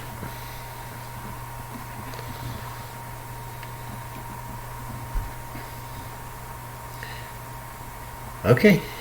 Yep, they're all dead.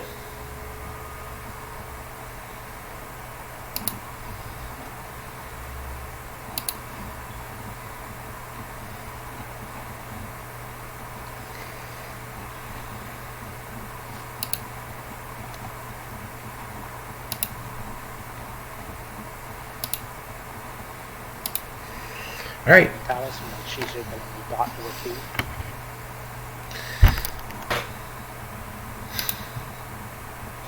And then I turn over to the person I brought over here.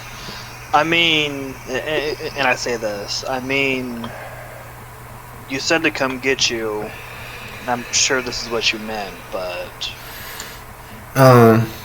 As you guys are, finish up the battle, the sound of the explosion from the fireball I look at Ventus. echoes around the room, and you start to hear the gibbering sounds of more of the doldrums. And as you look around, there's a few side passages that they start to come out of. I cast Shatter on the passageway. Yeah, there's 3 to your left and 3 to your right. or you can pass through and go straight ahead, and there's another passage that leads further in. I mean, we could take out these 6 and then move forward. Yeah, I think I got like 2 more fireballs. I got 2 grenades. I have options to take out these birds. I haven't taken a single hit yet, so, you know. None of us have taken a hit yet. I think we'll just stay and fight them. Yeah. Yeah, there's Not the faces, Warhammer. It's hammer time! there's to say the least, there's more coming out from behind them. So now it's like a dozen. Oh, or not. I'm going to. Oh shit. What do you guys know about them? Do they rely on light to get around?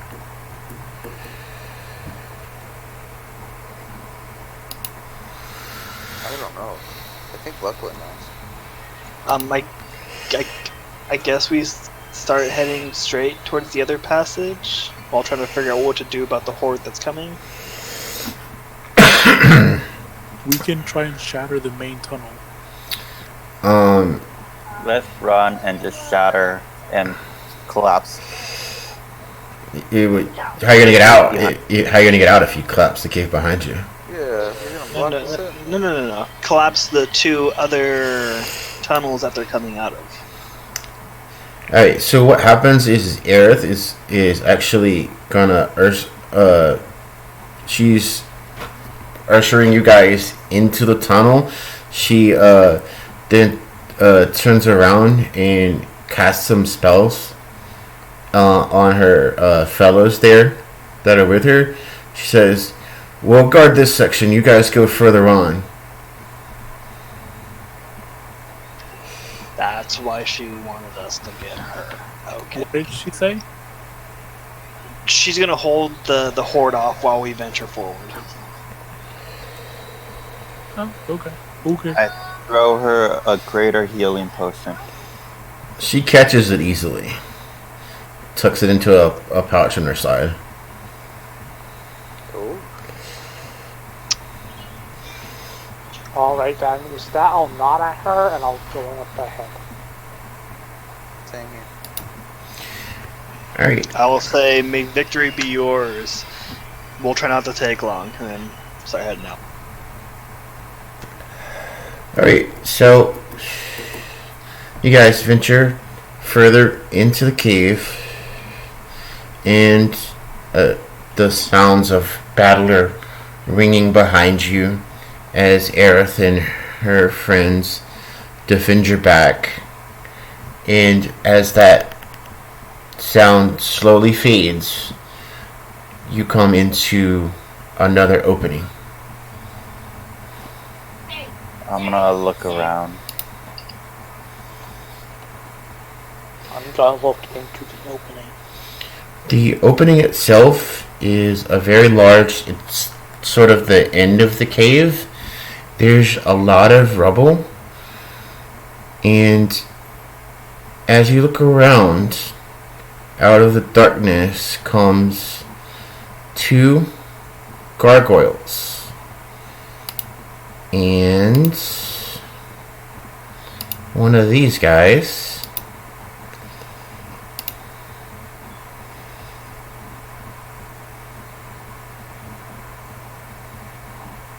I have him as a figure. and behind him is Anzu's brother. God damn it.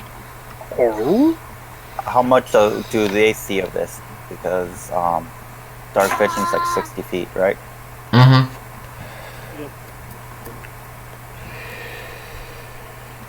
Well, they're starting to. We leave the gem of light with them.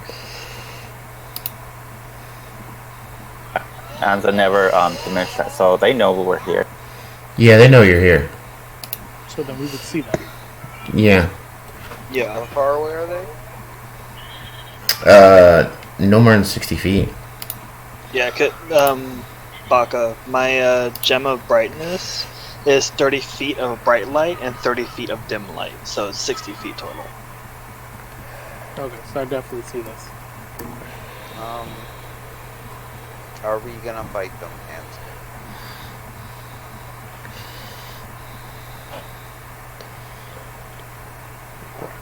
I don't think we have already a choice. Oh, wait. Before we get this, what I want you guys to do is, alright.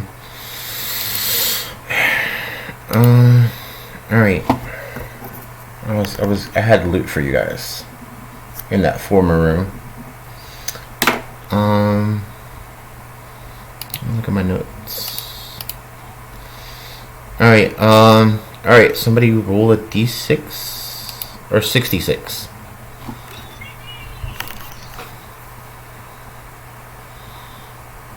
Alright, so what you have found is 6 geodes of Eberron dragonshards. And between the 6 geodes you find 14 crystals.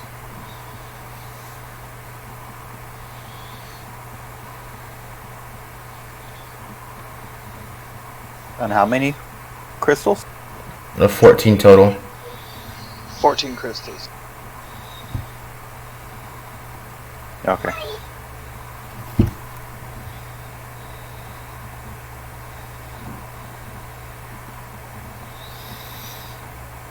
Alright, so I'll carry those on myself.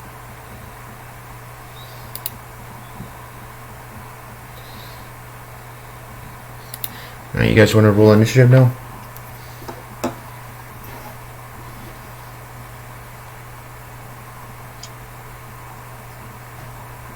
Does Enzo want to talk to his brother before we kill him? Welcome, it's a 23. Oh, you almost stayed in I'm thinking. the exact same order.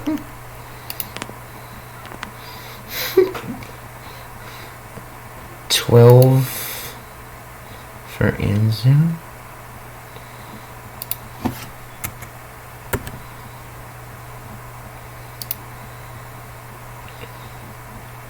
And you get a 13 for Francis. August. Baka gets a 5. Dragonshards to my shoot.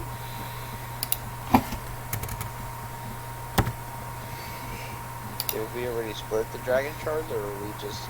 Because they said they needed it, I believe? No, that's loot for you guys. Okay. Yeah, I'm pocketing those for the airship we plan to build. Or, Okay, so just... you know, yeah. I mean, you could always use them for spell components too. That too. Give some to Baka. He's our cleric, right? What do we use dragon shards for? To replace the, you can, alright, so you can ground them down into a dust and use the dust to replace, any spell component that has a cost. A diamond. Revive. Yeah, I'll hold on. I put them in my inventory. I put them in the bag of holding. Okay. Alright, I gotta roll for these guys. D20 plus 2.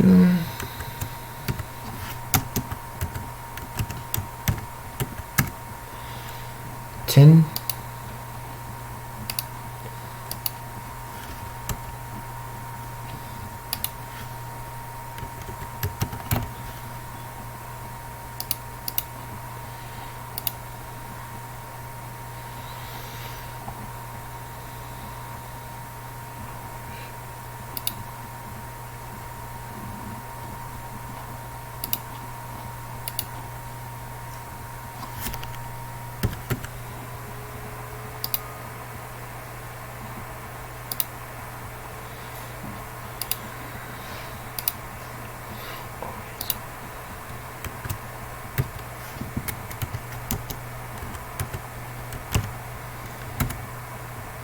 8.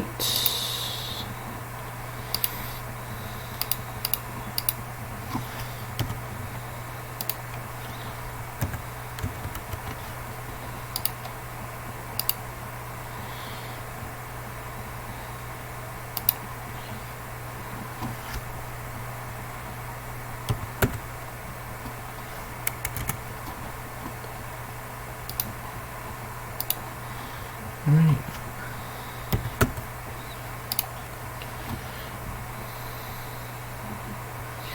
Alright. So. Oh, wait. I gotta roll one more.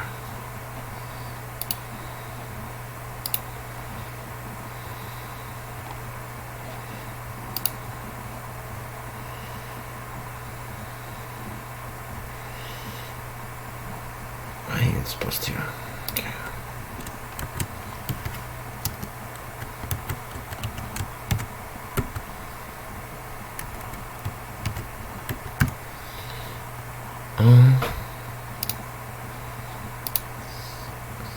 Let's put him on 6.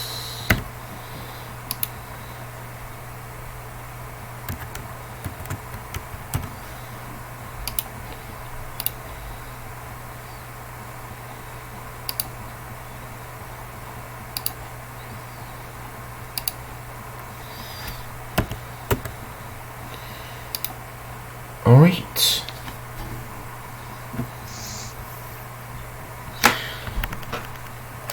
So, Andrew's brother speaks up and says, "Brother, you should not be intruding here."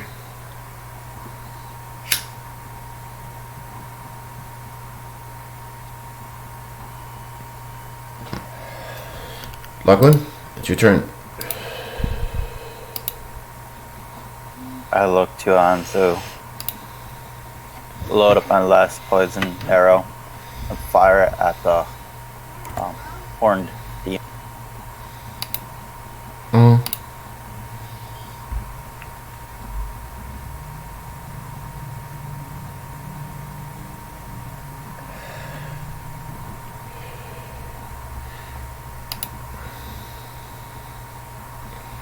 Oh, well, Nice. roll your damage. And that was the poison arrow, the last poison arrow too. Yeah, but he's immune to poison. Oh, son of a bitch. Okay.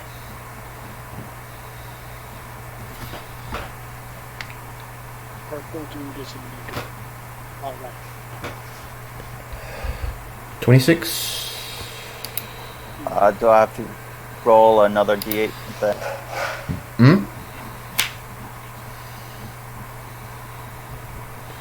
27.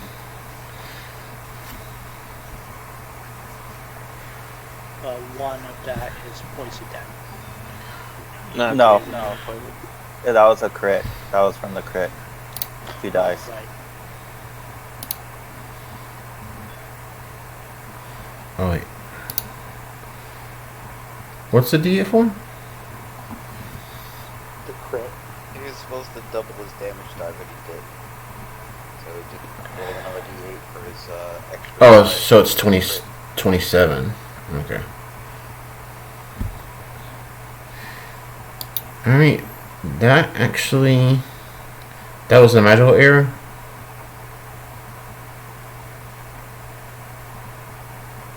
Another one? What's up? That was a magical error? Yeah. Okay. Yep. Alright, so... He is bloodied. And then end my turn.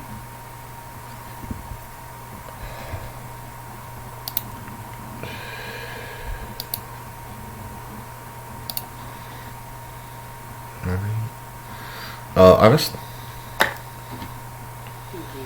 I'm gonna... Let's see. What's the biggest threat here? I don't know. Is it Hansu's brother or is it the bearded devil? Probably the bearded devil. And there's just the two? Or I thought there was more. Well, there are 2, gargoyles. Yeah. gargoyles aren't that big of a problem. Wait, aren't any of them in a line? No. You have the bearded devil in the middle. Behind him is Anzu's brother, and then you have one gargoyle on the left and one gargoyle on the right.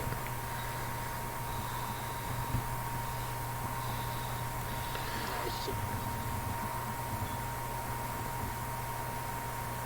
Then I will convert my last level 2 spell slot into 2 sorcery points as my bonus action.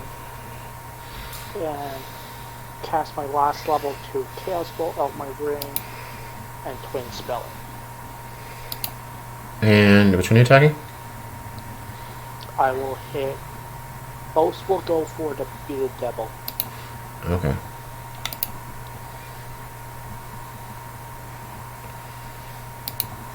That's a 20 and a 23. to hit. Mm-hmm.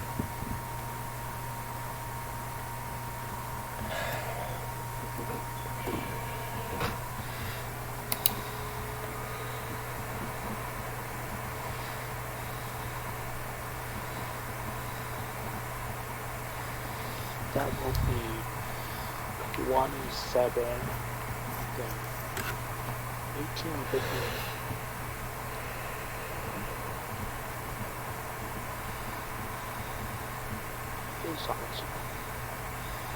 Is any of it cold? No, it's force damage and fire damage. Alright, it's immune to fire damage. Then, not fire, that could be acid. Acid damage? Yeah. So 9 acid damage, 18 fault. Alright.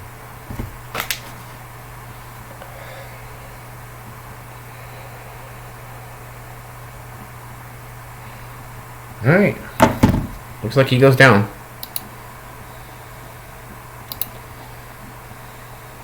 Yay. Is that my turn is over? Ventus? Okay.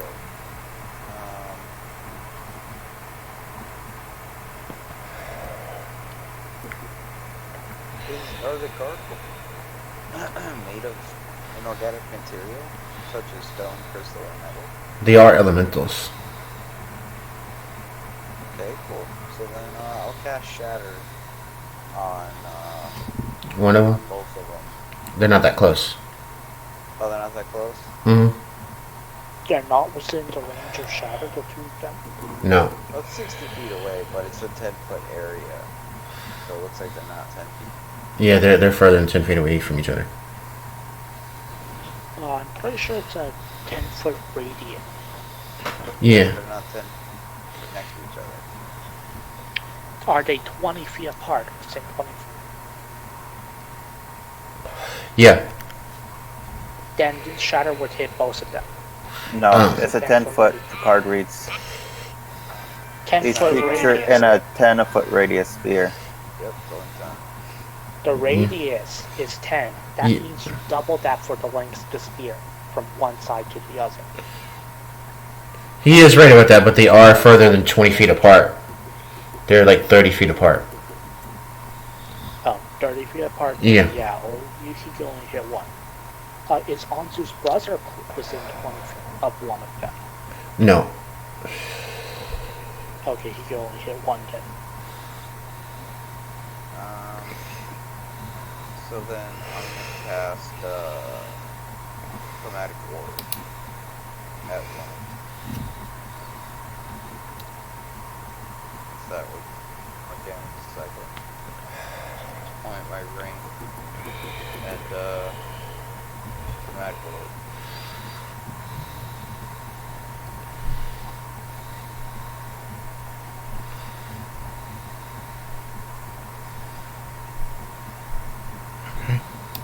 I'm sure that one hits. Just a minute. 15? Yeah.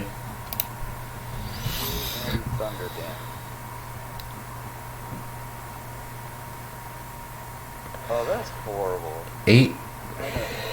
spend a sorcery point and re-roll that.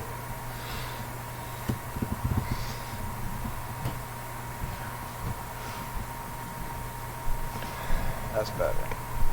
17. 7. Better. Alright.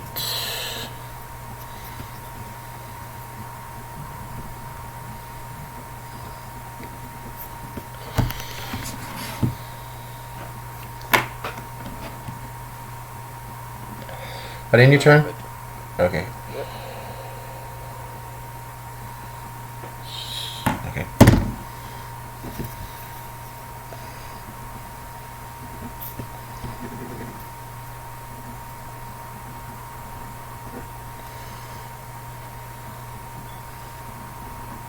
Okay. Answer? Disregard that. Okay. My my vape fell on my number pad.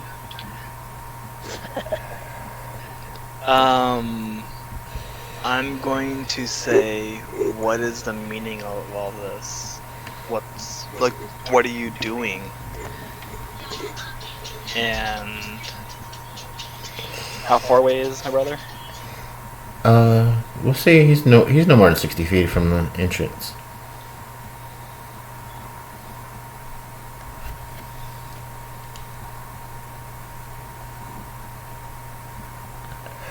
We'll have to check something.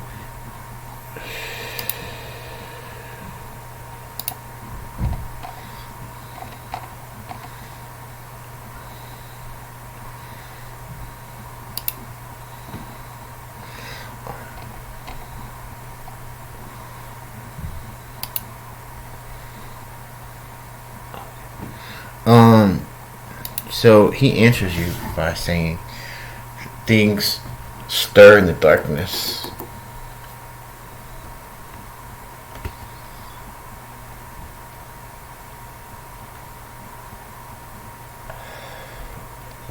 Things start in the darkness? Stir. Oh, stir. And that's all you really talk to him this round, right? Or can I talk to him more? I mean, if you want to say something else, yeah.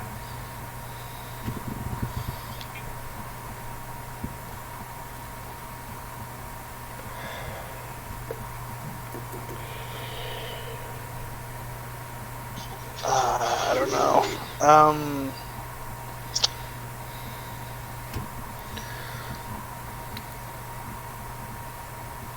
I'm going to move 40 feet to get closer to him, and then say,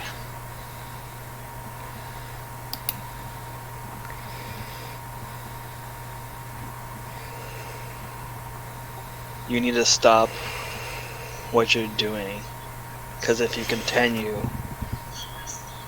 you're gonna get hurt.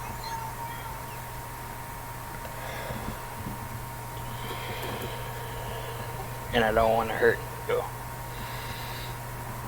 He answers you saying, I do not wish to hurt you either, brother. But you play with forces you can't understand.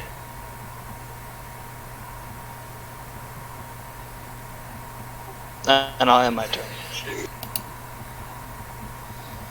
Okay, so let's see who's next.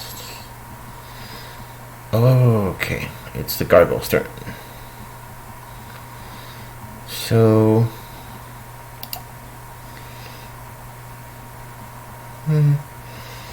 one bite with it, one of its bite and one of its claws. So, alright, so one of these gargoyles is gonna move over and attack you. Andrew. Me? Yeah. Okay.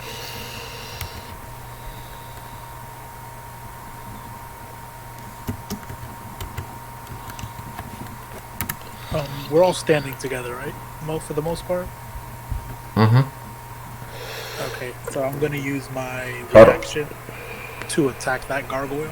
Well, he moved up. Oh, right, he did. Yeah. Never mind. Can't do that. Alright, so those are both +4. Does a 19 hit? Nope. Okay. Well, while looking at my brother, I just one-handed block the gargoyle. Yeah, you just like swat him away. Like, eh. And I think the other one's gonna try to attack you as well.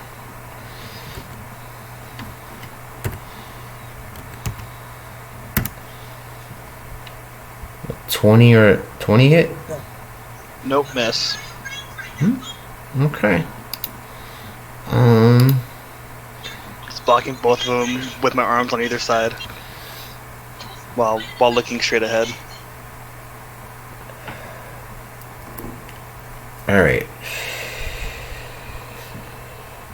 Now it's your brother's turn. So, let's see what he's gonna do. Oh yeah. Okay, yeah. So he's gonna move up. Yeah, like 20 feet.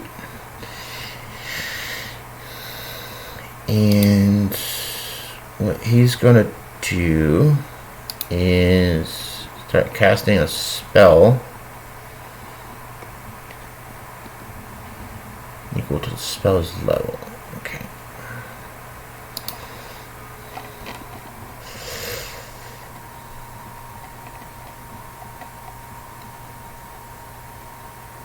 This is... Oh, okay, yeah, it's a 4th level spell. Okay.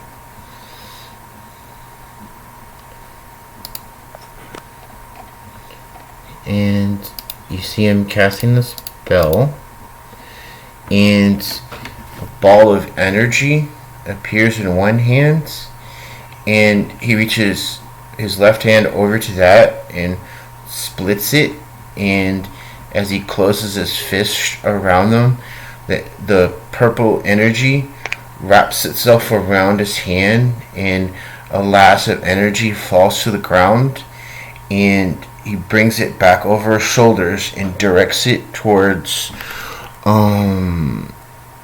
Ventus and August. Yep. What you guys need to do is make a DC 17 intelligence save. No, that's not good. Oh, wait. I did it. Oh. Yeah, okay, he passes. Alright, Ventus. Alright, so you suffer disadvantage on any attack rolls, ability checks, and saving throws, and you can't cast spells. At the end of each of your turns, you can make another intelligence saving throw. On a success, the spell ends. But I can still use items, right? Yeah. Alright, cool. Damn. That's a spell. Alright, It is. let's see. Hopefully I can knock it. Alright, and he spends...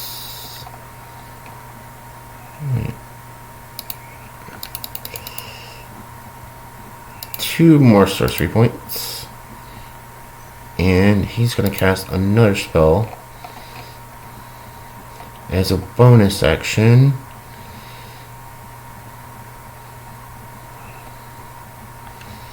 Let's see.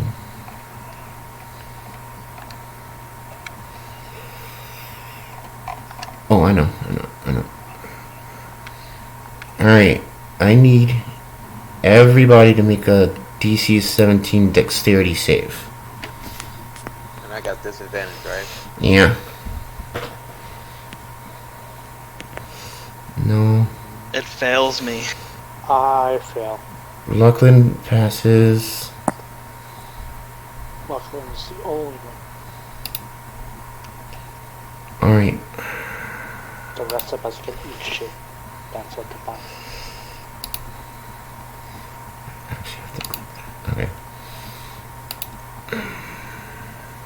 I have to look it up. Okay. I'm confused as to how our Alright. brother is So, doing so much. so he unleashes a destructive wave of mental power in a 30-foot cone. Each creature in the must make a dexterity save. On a failed save, the target takes 5d8 force damage and is pushed 20 feet directly away from you and is not prone. On a successful save, the target takes half as much damage and is not prone or pushed. What was the DC? 17. Shit. Ouch. That hurts. 5d8 is a lot.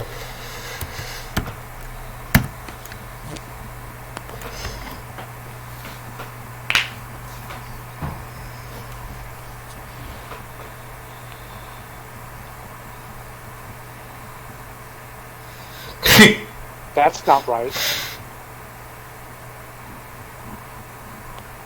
No, it's not. Yeah. That's all of us. Yep.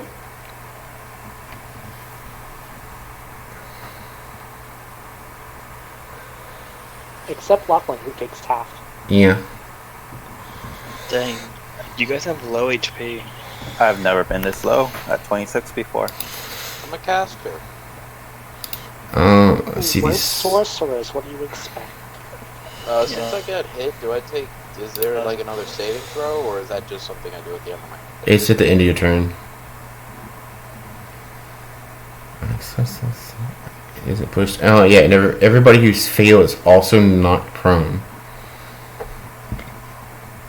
We are the pro. Okay, I gotta roll for these gargoyles too. Prone gang. No, those gargoyles are getting fucked up too.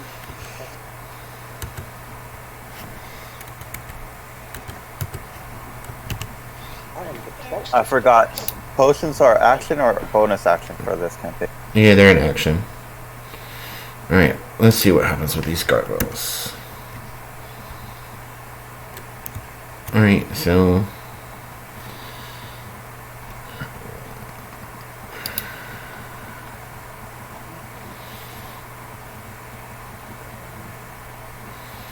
Oh yeah, okay. So yeah, they took the damage too. So... Are you still up? Yep. Third one.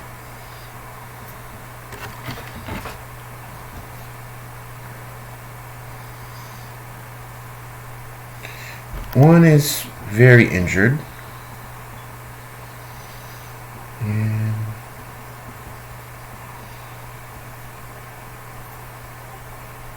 Oh. No, never mind. That doesn't matter.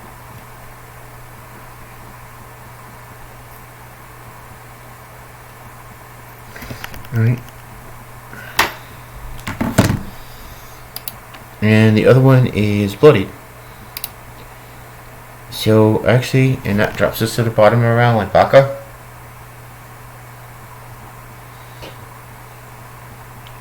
Yay! Crap. Okay, the gargoyle. They're close together now because they both attacked Anzo. Yep. And where's Anzo's brother? He's about 10 feet ahead of him. 20 feet because the spell pushed me back 20 feet. Oh yeah, that's right. So the three of them are together. Yeah. Me and the two gargoyles are next to each other. My brother's 20 feet ahead of me. Okay, can I cast Shatter at a semaphore? Two gargoyles in front of Andrew and his brother? No. So wait, no, I can't. Yeah. Okay, Yeah. I'll go for the gargoyles. You're gonna catch Enzo in that. Are they? I thought they were both in front of me. Or are they on each side of them? Yeah. They're on each side of him, so if you cast this, yeah. I'll do Yeah. that. Do it, I dare Maybe you. heal us so we don't die. I think that would be a good idea.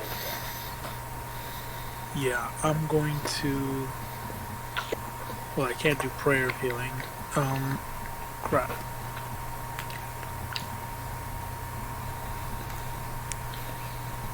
Hold on, I have to see if my healing word is a touch or not. No, it's No. range. Oh, sweet. Okay, so I will cast healing word. At what level?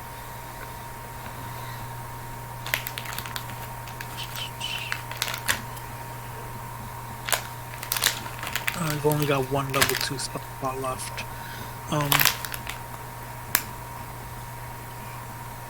Who is next to me? Did we all like get pushed away from each other, or are we still like pretty close to together? And then get pushed straight back. So you're all still in a group. So same positions except for 20 feet back. Yeah. Lucklin is the only one who's 20 feet in front of you guys.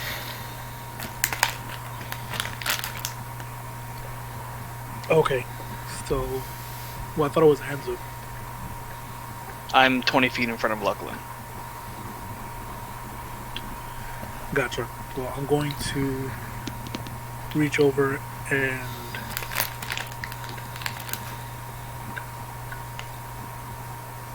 I'm going. Using a scroll is an action or bonus action? It's an action. Okay. I'm going to use my bonus action to healing word. Let's see, the lowest. Crap. August is the lowest with.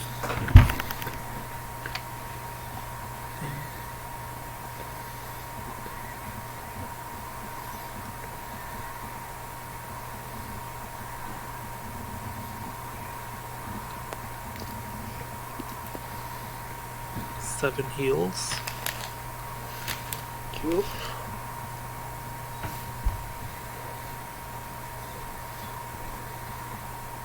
And crap, I can't find the spell Spirit Guardians. I want to use that scroll.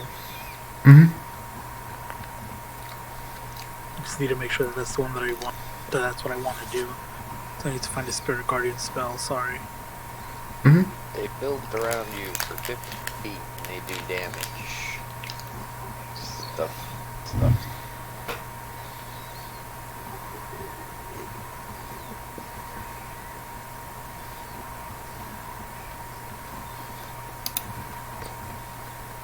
Creatures entering or starting to return to the area take 38 radiant product damage with some safer half damage.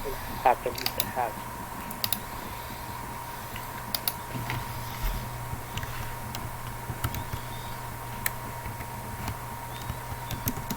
So Spirit Guardians prevents creatures from getting close to you where they take damage.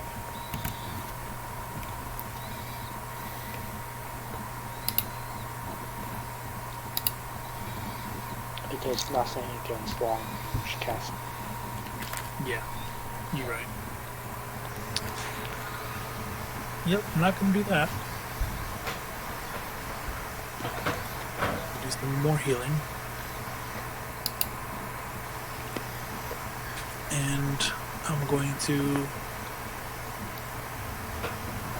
Where are my items? I want to pop a potion.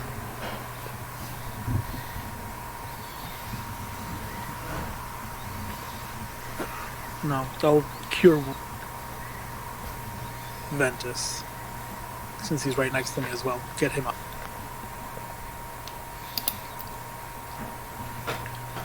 Oh, well, thanks, friend. Huh? I said thanks, friend. I try.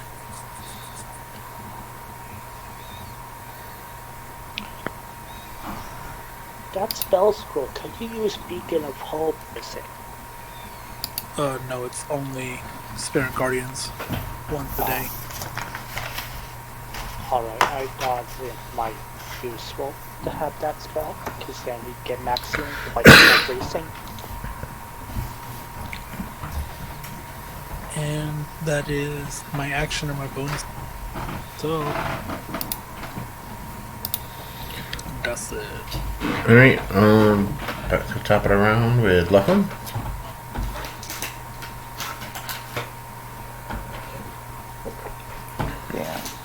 And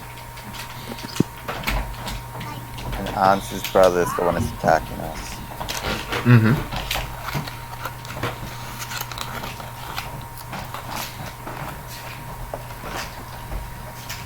Everybody has healing potions, right? Not going crazy. Mm-hmm.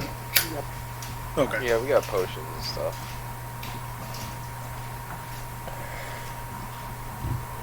And they'll be able to use the potions if they were in complete darkness, right? Yeah.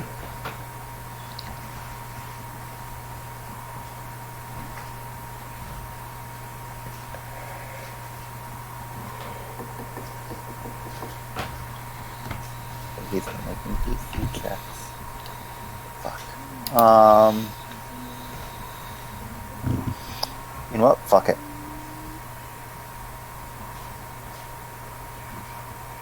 I say to Anzo, get your brother in line. I cast Shadow Blade, and then I go and stab one of the Goggles. there we go. Mm-hmm. You gonna attack the one that's most injured? Yeah.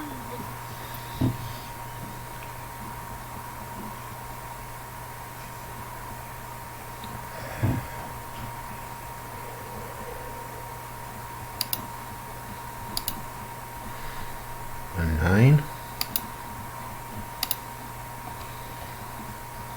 No, it doesn't hit.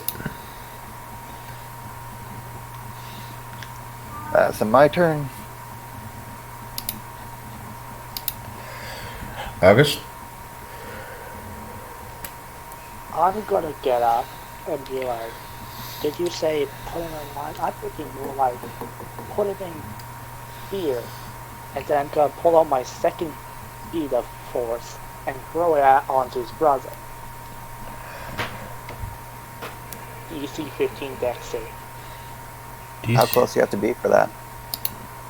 60 feet. Yeah. Okay.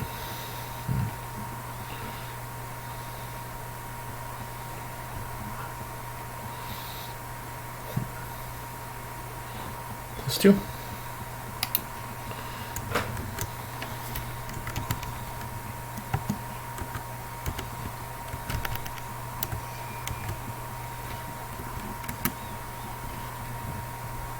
He fails. That's 11 force damage, and he's now trapped in that bubble from before. Unable to harm us. 11 force damage? Yep. And now neither of us can harm each other for a minute. Does he have to make a con save, or is the spell discontinued now that he's in the bubble? It's on a spell, it's a bead of force. Yeah, but he has a spell on Ventus. Yeah, he makes a concentration save.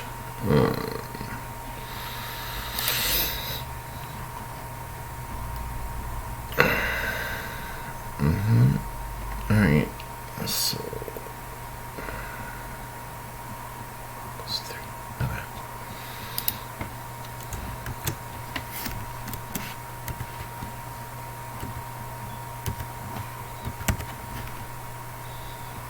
Oh, I did it right.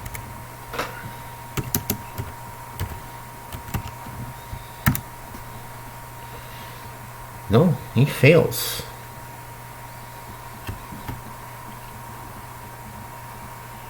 You free Ventus. Sweet. Now I just got gargoyles surrounding me, I think. No, they're around Anzu. Oh, okay. Oh, yeah. Now it's party time.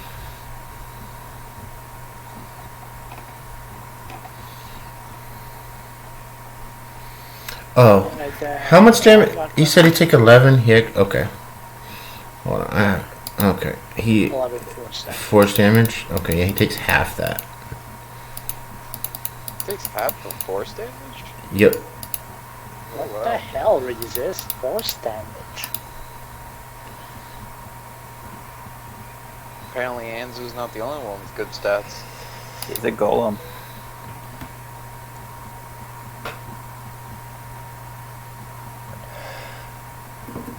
Actually, he's a warforged, but we're not gonna get into details. It's more like an AI with a body. What are you trying to say, huh? I've watched enough Maybe I'll Tron start to my know brother. where this is Robot. going. Maybe I'll just join my brother. What about that? No, be a good robot. I'm joking. I'm gonna turn and attack August. I'm kidding. Alright, whose turn is it? August just went. Yeah, August just wins though. I'm not using my phone. Yeah, so it is Ventus. Yeah. Okay, ducks. Is there any way that I can get either both gargoyles or a gargoyle and his brother? His brother's in the Within- bubble, so we can't hurt him. Yeah. Ah, He also Okay, can't then. hurt us. Disable I guess we're going with the gargoyles then.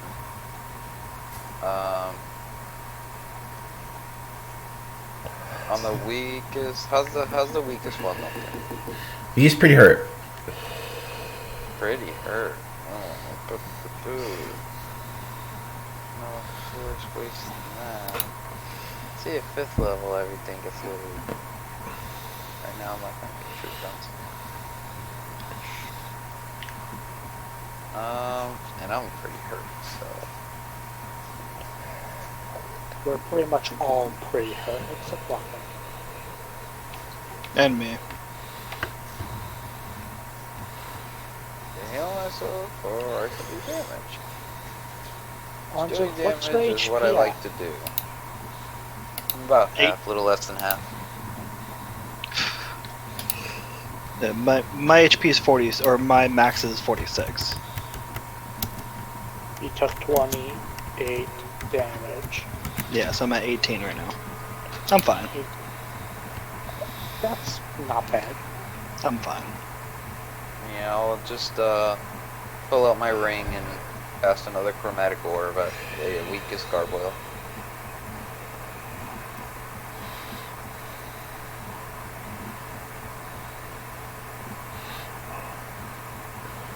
Okay. 12? Yeah, that doesn't hit. Okay. Oh, that's my turn. Oh, I'll step back. Insu.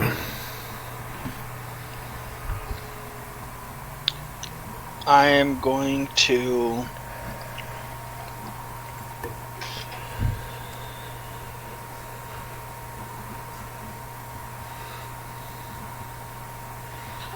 Two-handed quarterstaff attack the weakest gargoyle.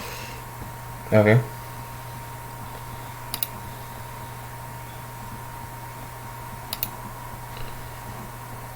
That 15 hits.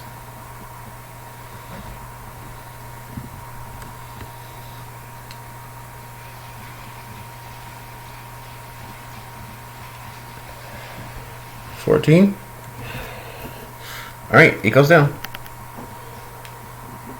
And then flurry of blows the other one. Okay.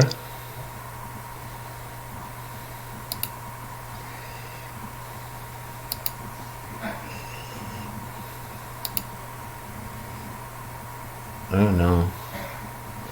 The 21 hits though.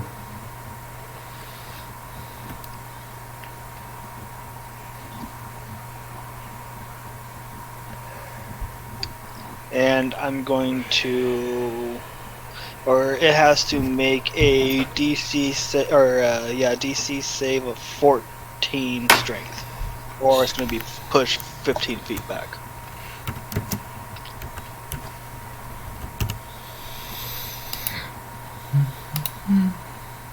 +2?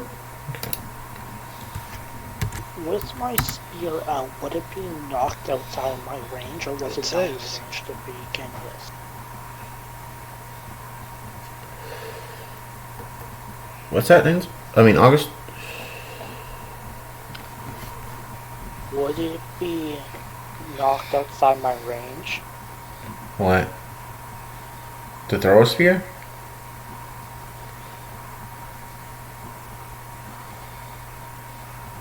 Never mind, it didn't get pushed at all, so... Doesn't matter. And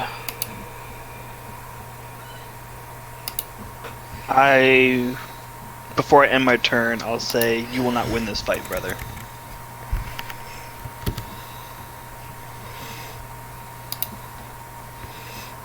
Okay. Now is the gargoyle's turn. He's going to attack you.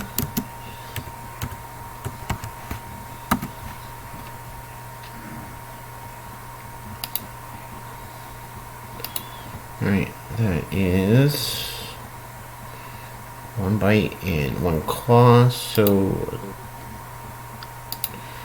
they're both +4, so 22 hits. I'm gonna use shield. Okay.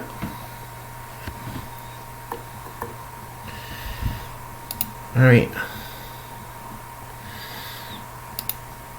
Now is his turn.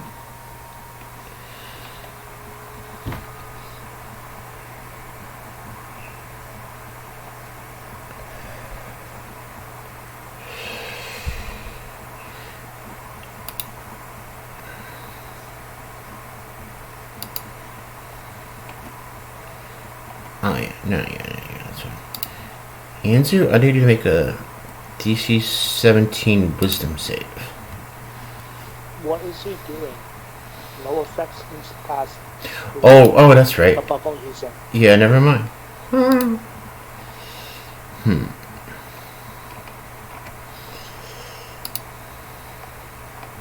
He can cast stuff on himself, but he can't do anything on anyone outside the spear. I mean, he can try casting it, and then it's gonna hit the bubble, and then hit himself. Or not do anything. Waste the spell slot? I mean, he wouldn't know right away that he can't do anything from a single bubble. Alright, so he is going to ready in action. Since he can't do anything else.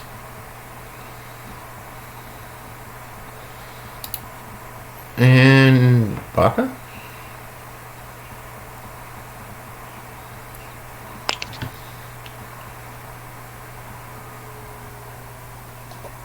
Yay. My turn. The 2 golems are still out.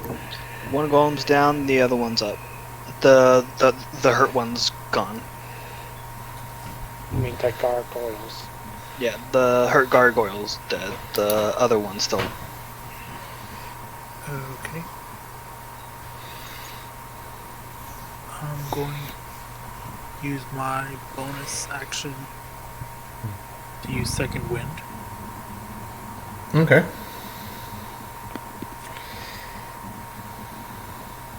I forgot I had that too.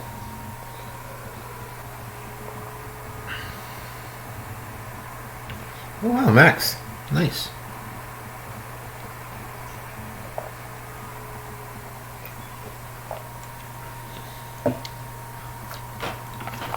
Can I retroactively say I used that on my turn as well? On your turn, you threw the beat of force. That's a bonus action, isn't it? I drew the beat of force was my action. And that's a bonus action. There you go. Alright, well, I'll allow it this time. And I completely forgot I had it. with my action,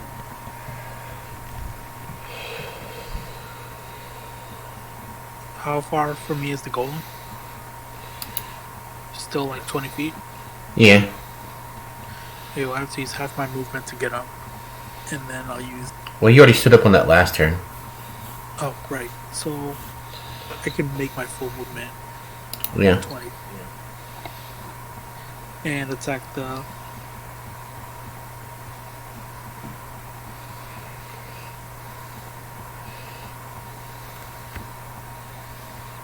$22 hits for 8 damage. You're using your... Oh, yeah.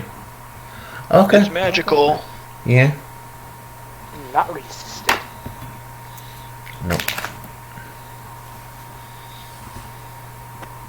And that will end my turn.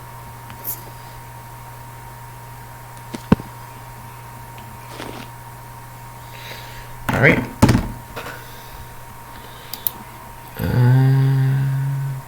So we go back to the top with Lachlan.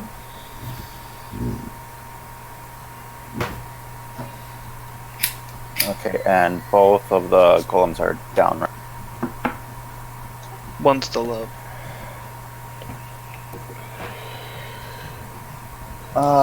I throw the Shadow Blade at him. Okay. With a sharpshooter with it too.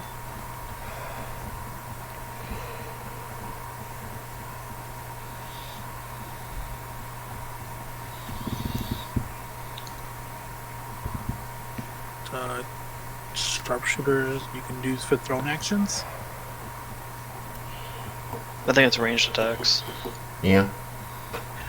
My soul hurts now. Yes.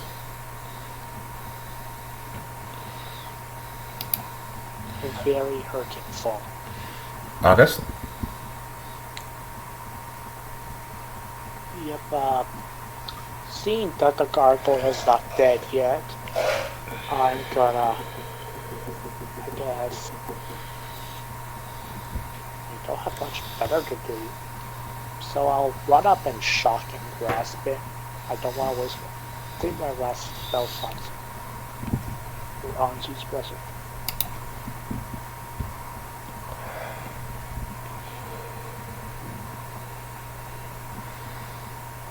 Oh, that hits.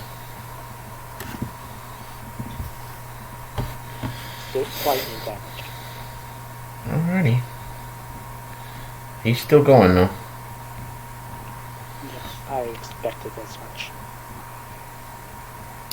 What can I do using cantrips? Ventus?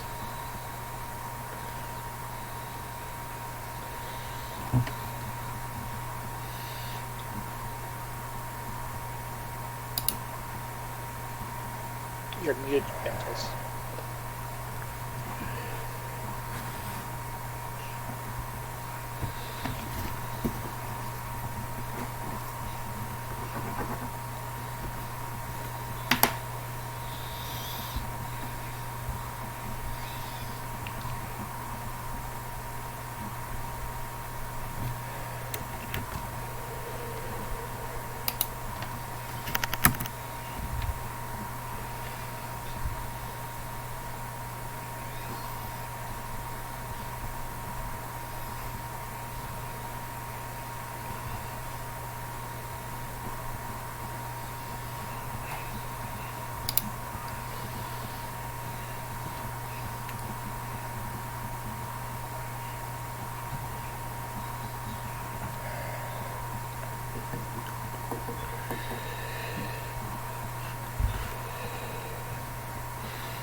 Paging Ventus. Paging Ventus.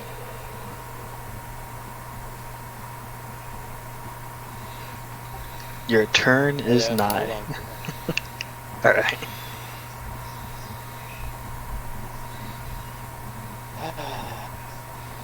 Oh, there you go. Yeah. Sorry. Go ahead, mouse. Well, is he still in the Vita Fort? Yeah, the gargoyle's still up though. Okay. Then I'll just cast Shatter on the element gargoyle. Con save. It's disadvantage. It's made of ineffective too.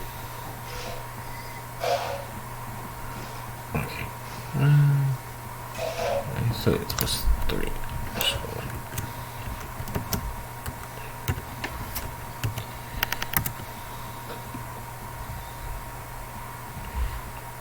And it's plus 3. So it's 21. Oh wow, what are the odds? Okay, it takes half, I believe.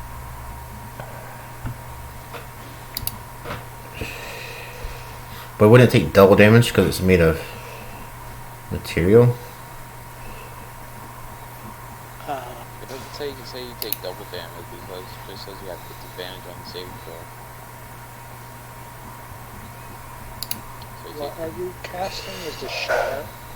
yeah, And what kind Well- of damage is Shatter? thunder. It's thunder damage. If he, And so, yeah, if he's weak to thunder, then yeah, he takes double damage. So then it would be normal damage. Is it weak to thunder damage? Hold on, let me see something. I believe gargoyles are. A creature made of inorganic material such as stone, crystal. Oh, okay, this has disadvantage. Okay. Nope. Yeah, so it takes 6 damage. Alright, unfortunately, Backs up. he's still alive. Okay. I'll try to put down this little one. Ugh. Answer? Two-handed quarterstaff on the gargoyle. That hits.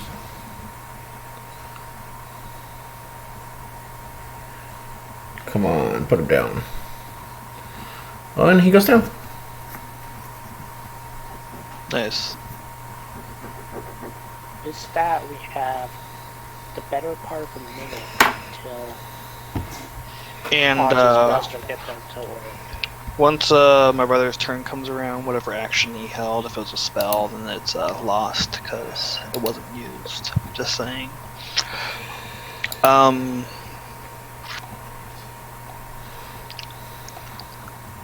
then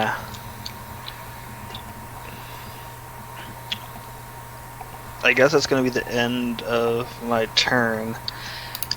And then I guess on the next round of turns I'm gonna use my healative ointment. Because he's not out of the bubble yet.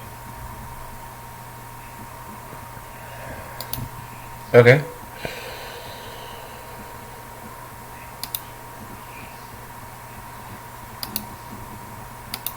Do we know what we're gonna do once he comes out of this bubble? Because he's not wanting to listen to what I'm saying. Can you hear me, brother? he can hear you, I would think. It lets through air. Anything harmless it lets through. Okay. Alright, so in an odd demonstration of power, what you actually hear is in your head. It's not actually spoken word. To me only? No, to everyone. Oh. And he says, you meddle with forces beyond your control. You are not strong enough.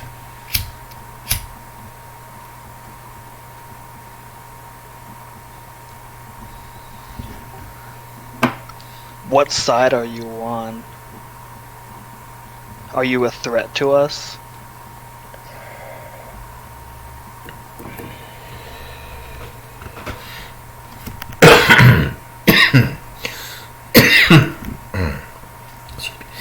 Alright, so you see him sort of struggle, like he wants to answer but can't.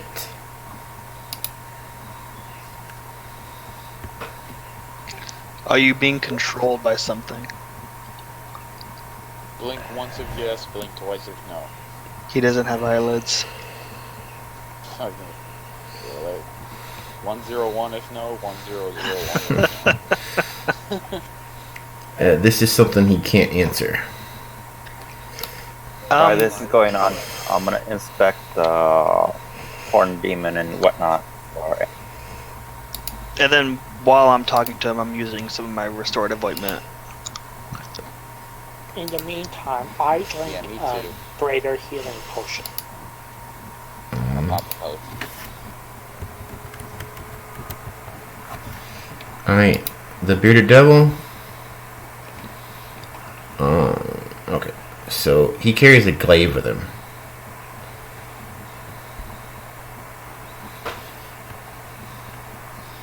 Cool. I pop it in the quiver I have.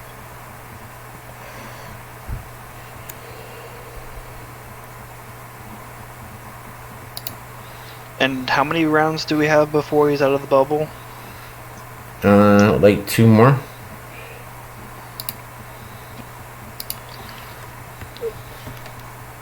It should last 10 rounds. It's been like 3. Yeah, but just used one. You had like 3 rounds, and then you just used one. That's 4.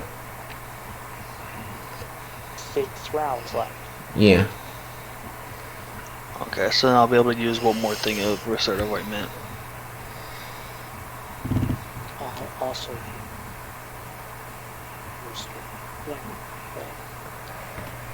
just right there.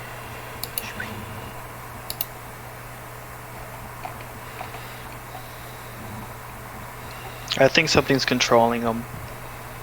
Because this doesn't seem like him.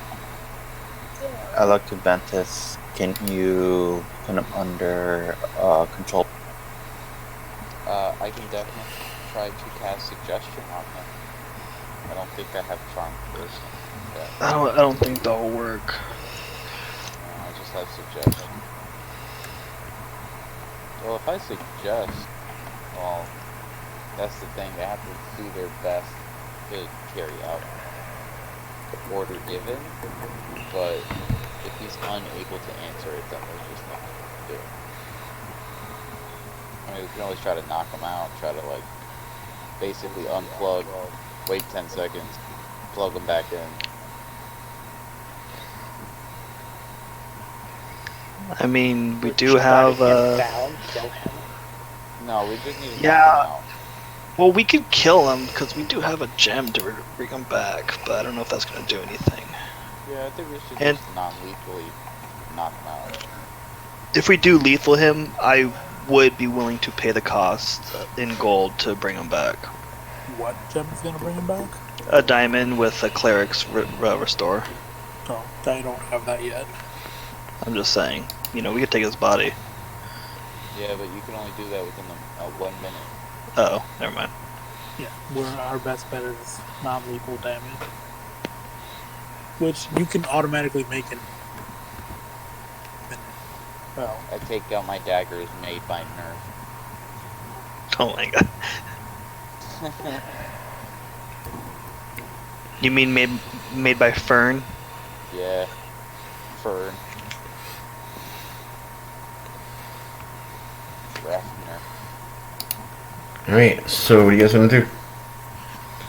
I'm going to use my spirit guide scroll. Mm-hmm. Alright, so... As it closer to like the time where the bubble's gonna pop. Alright, so you pull the scroll out, and as you speak the words, the magic that flows through the world starts to coalesce in front of you, and you can just see the strings of the weave as it creates a magic circle in front of you, and it floats in the air, slowly surrounds you, drops to the ground, and forms the spirit guardians. What do they look like? The fucking Ninja Turtles. Hell yeah.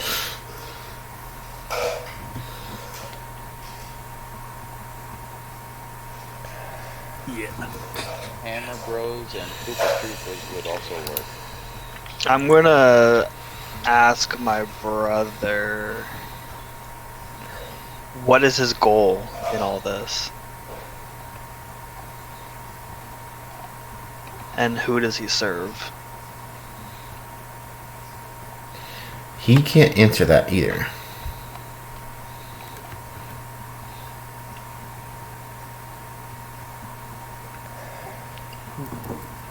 Why are you here?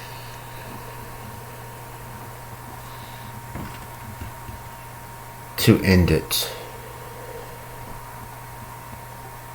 To end what? How high would we have to get you to drop you far enough to knock you out without killing you? If you fail. Well, he's got most of his HP, so We're in a cave, so we won't be getting too high. yeah. Yeah. True.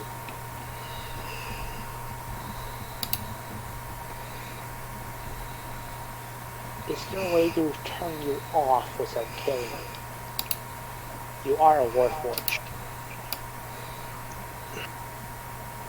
No.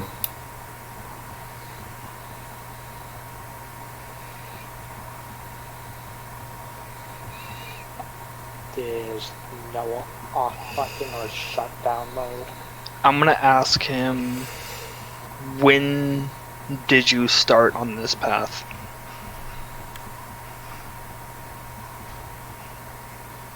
At that moment in Seer.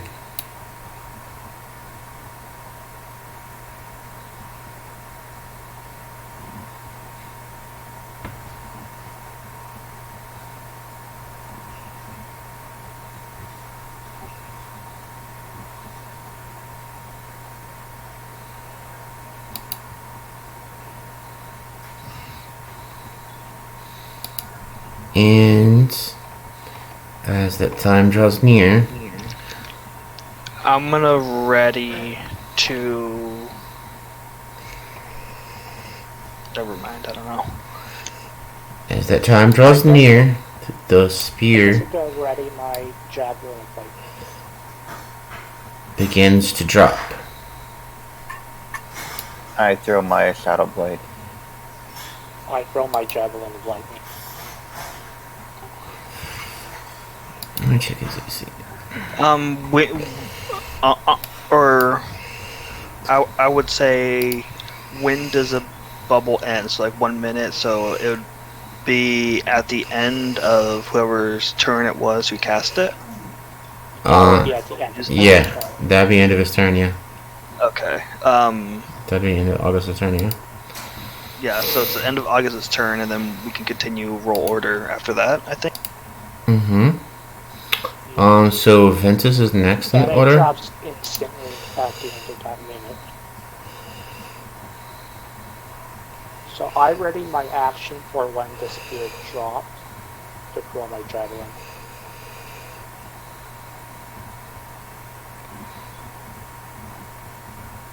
Alright, so you throw it. Yep.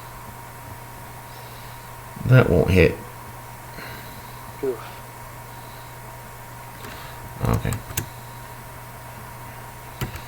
Do I get to throw mine, or is it Yeah. on August? Either we go in roll order, or we all have a round of attacks as like prepared attacks. Is how I'm seeing it. Oh yeah. I mean, technically, all your you can all prepare an attack. It's seeing it's imminent. Okay. Oh, Did that hit? shoot. Give me a sec. 18. He's gonna cast shield. Oof, now his AC's 5 higher on all attacks.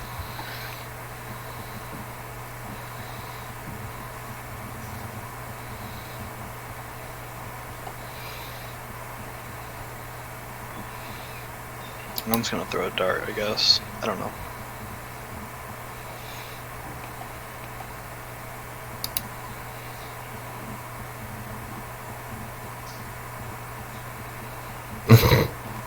It's different. Does 26 hit with his additional 5 AC? It does.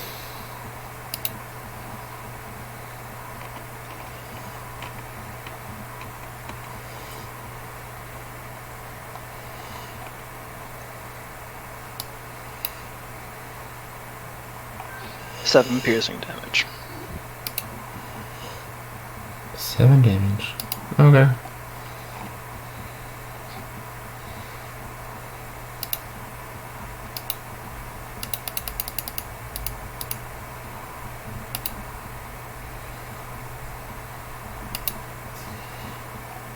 Alright,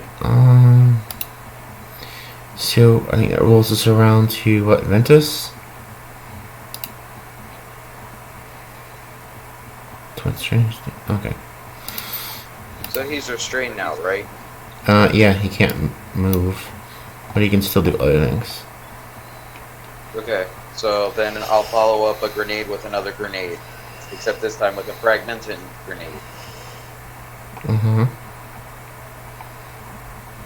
DC 15, dexterity save with disadvantage.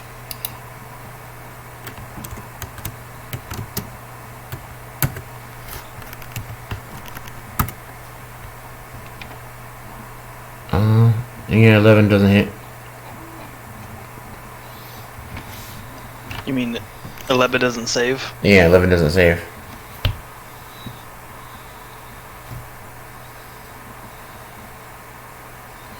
For 16 damage.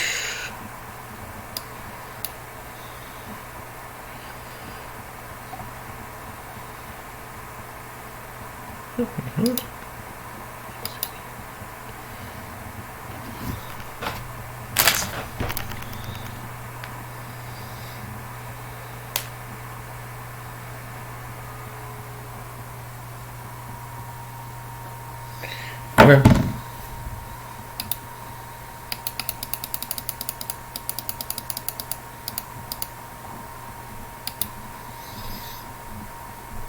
Inzu? His shield faded this turn, yeah? On his start of his turn, I believe.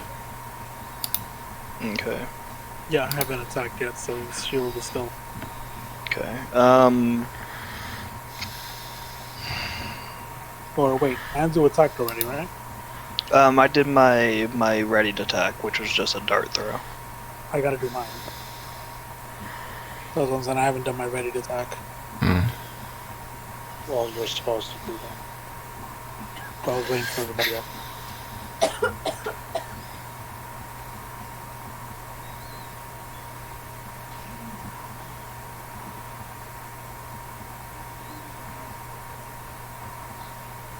I'm done yet.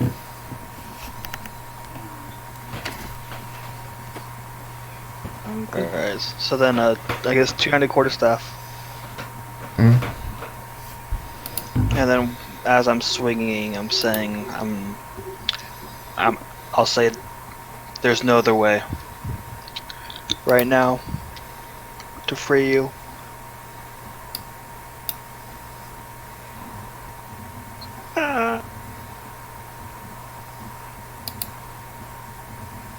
That misses, yeah.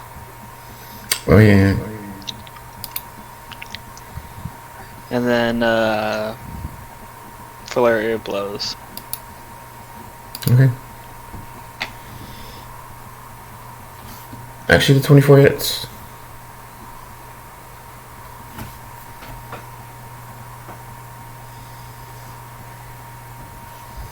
For 9 damage.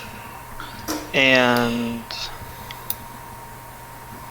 I'm going to impose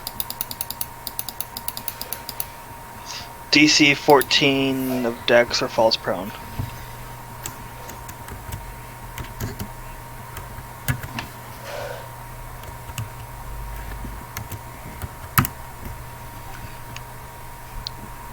Okay, still standing. And then I want to use my movement to get within melee of him, right in front of him. I mean, you would have to do that anyways. Oh yeah, true. Duh. Haha, melee attacks. And my turn. Word. So it's now his turn. And what he's gonna do is... Alright, Anzu, make a DC 17 Wisdom save. Well, 17. Fighting this guy is so painful. He's my brother, what do you expect? Alright. Hold on I think this once. brother also have to be a goddamn god. Because the person who built me also built him. Alright, so he spends 2 sorcery points and casts another spell.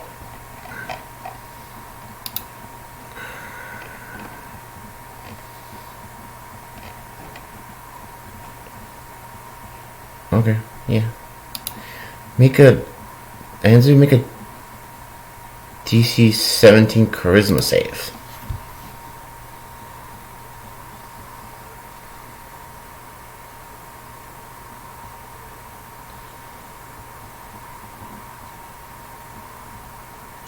Nope. Oof. Also, what the hell is he cast? God, That is Calm Emotions. calm emotion. Yeah. You attempt And the to wisdom save was for? hold person. I see. You- Aren't those most level spells? The Calm Emotion was cast at 3rd level. So a 3rd level spell and hold person a 5th level spell? No, that was a 2nd level spell. 7. Yeah. 2 level spells, period. Can't do that in one turn. You can if you use Quicken Spell. No. Quicken spell as you cast a spell on it was a bonus action, but if you cast another spell in the same turn, it has to be a cantrip. Or he could just, DM it and allow him to do that.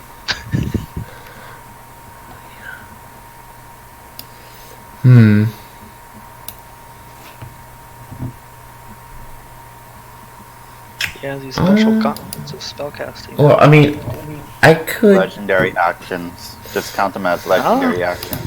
Yeah, there you go. I guess That I guess that would get it. Cause anyway, let's read what's going to happen here with Calm Emotions. All right, so we attempt to suppress the strong emotions in a group of people. Each humanoid with a 20-foot radius spear centered on the point you choose in range must make a Charisma saving throw. A creature you choose to fail the saving throw if it wishes. If a creature fails the saving throw, choose one of the 2 following effects. You can suppress any effect causing a target to be charmed or frightened. When the spell ends, any suppressed effect resumes, providing that its duration is not expired in the meantime. Alternatively, you can make a target indifferent about creatures of your choice that is hostile towards. This indifferent ends if the target is attacked or harmed by any spell or witnesses any of its friends being harmed. When the spell ends, the creature becomes hostile again unless the DM rules otherwise.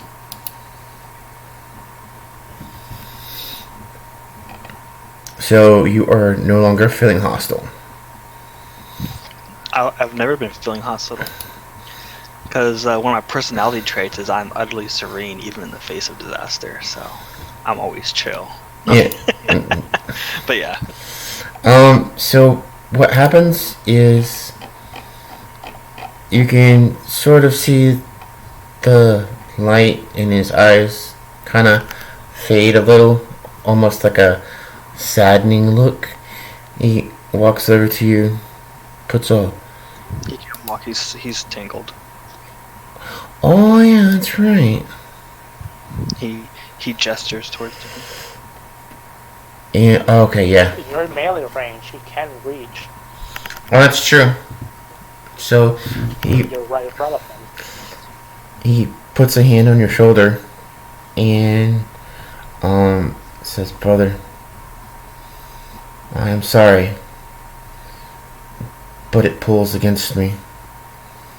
And with that, a doorway of black energy appears beside him.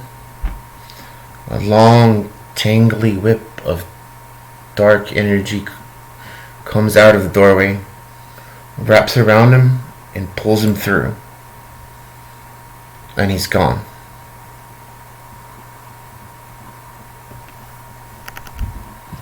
I'm gonna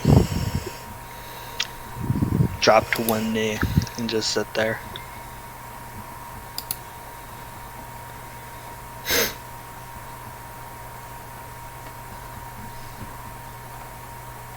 Are you okay, Mr. Roboto?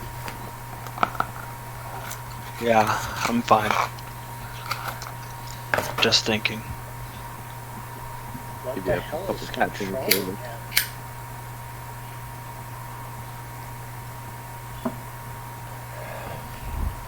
While I'm on my knee, I'm going to ask my Dawson to detect magic.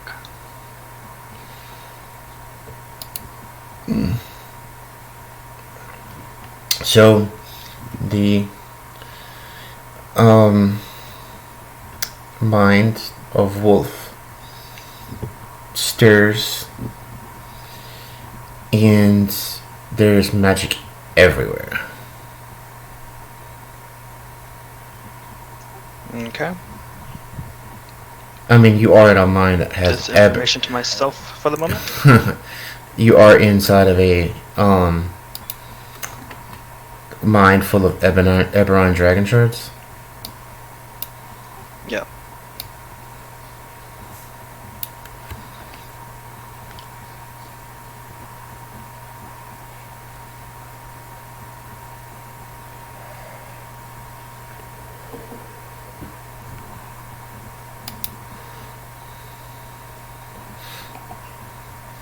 Very much so.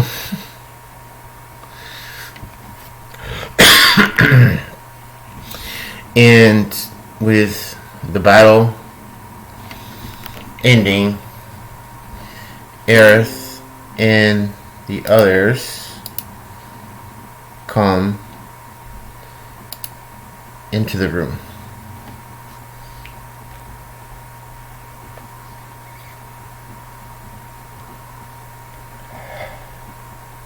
Good to see you made it. She smiles. Very dangerous battle. She smiles and like holds up her longsword and shows you all the blood that's on it.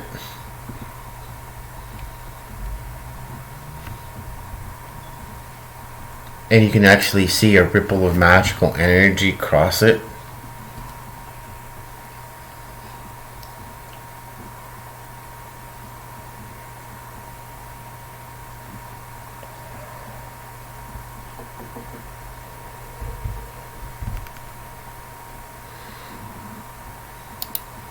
So she looks at you guys and says, "Well, I guess you cleaned up in here."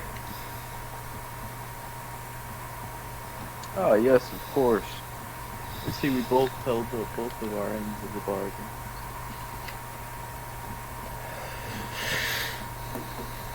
She sighs and goes, I guess we should head back to the town now. My reinforcements are there. We've prepared a lodge for the night. head back. I think we are in need of a save point.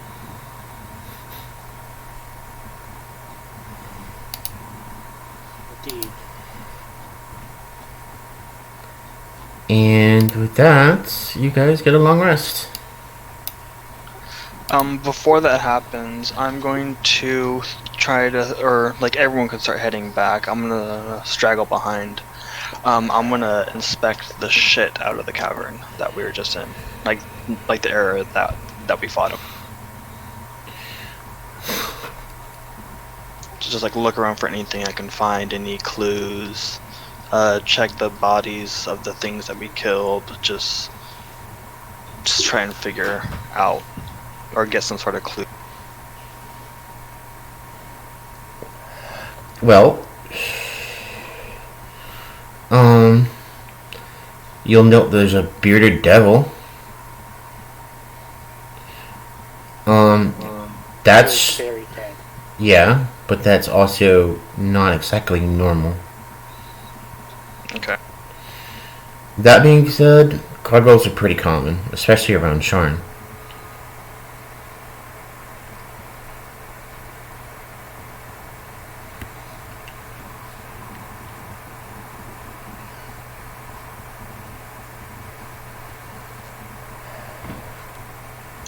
Nothing on him. Do you want me to do a check for that?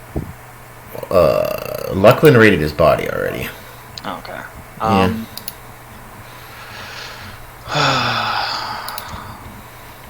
Still, I'll just like stay behind for like another 5 minutes and just like kind of look around and just think, and then I'd head back to town. Okay.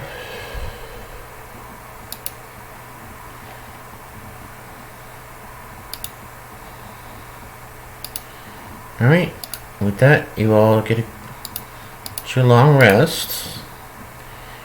And when we return next week, we'll see what happens on the other half of this adventure. Oh boy. Ooh, that was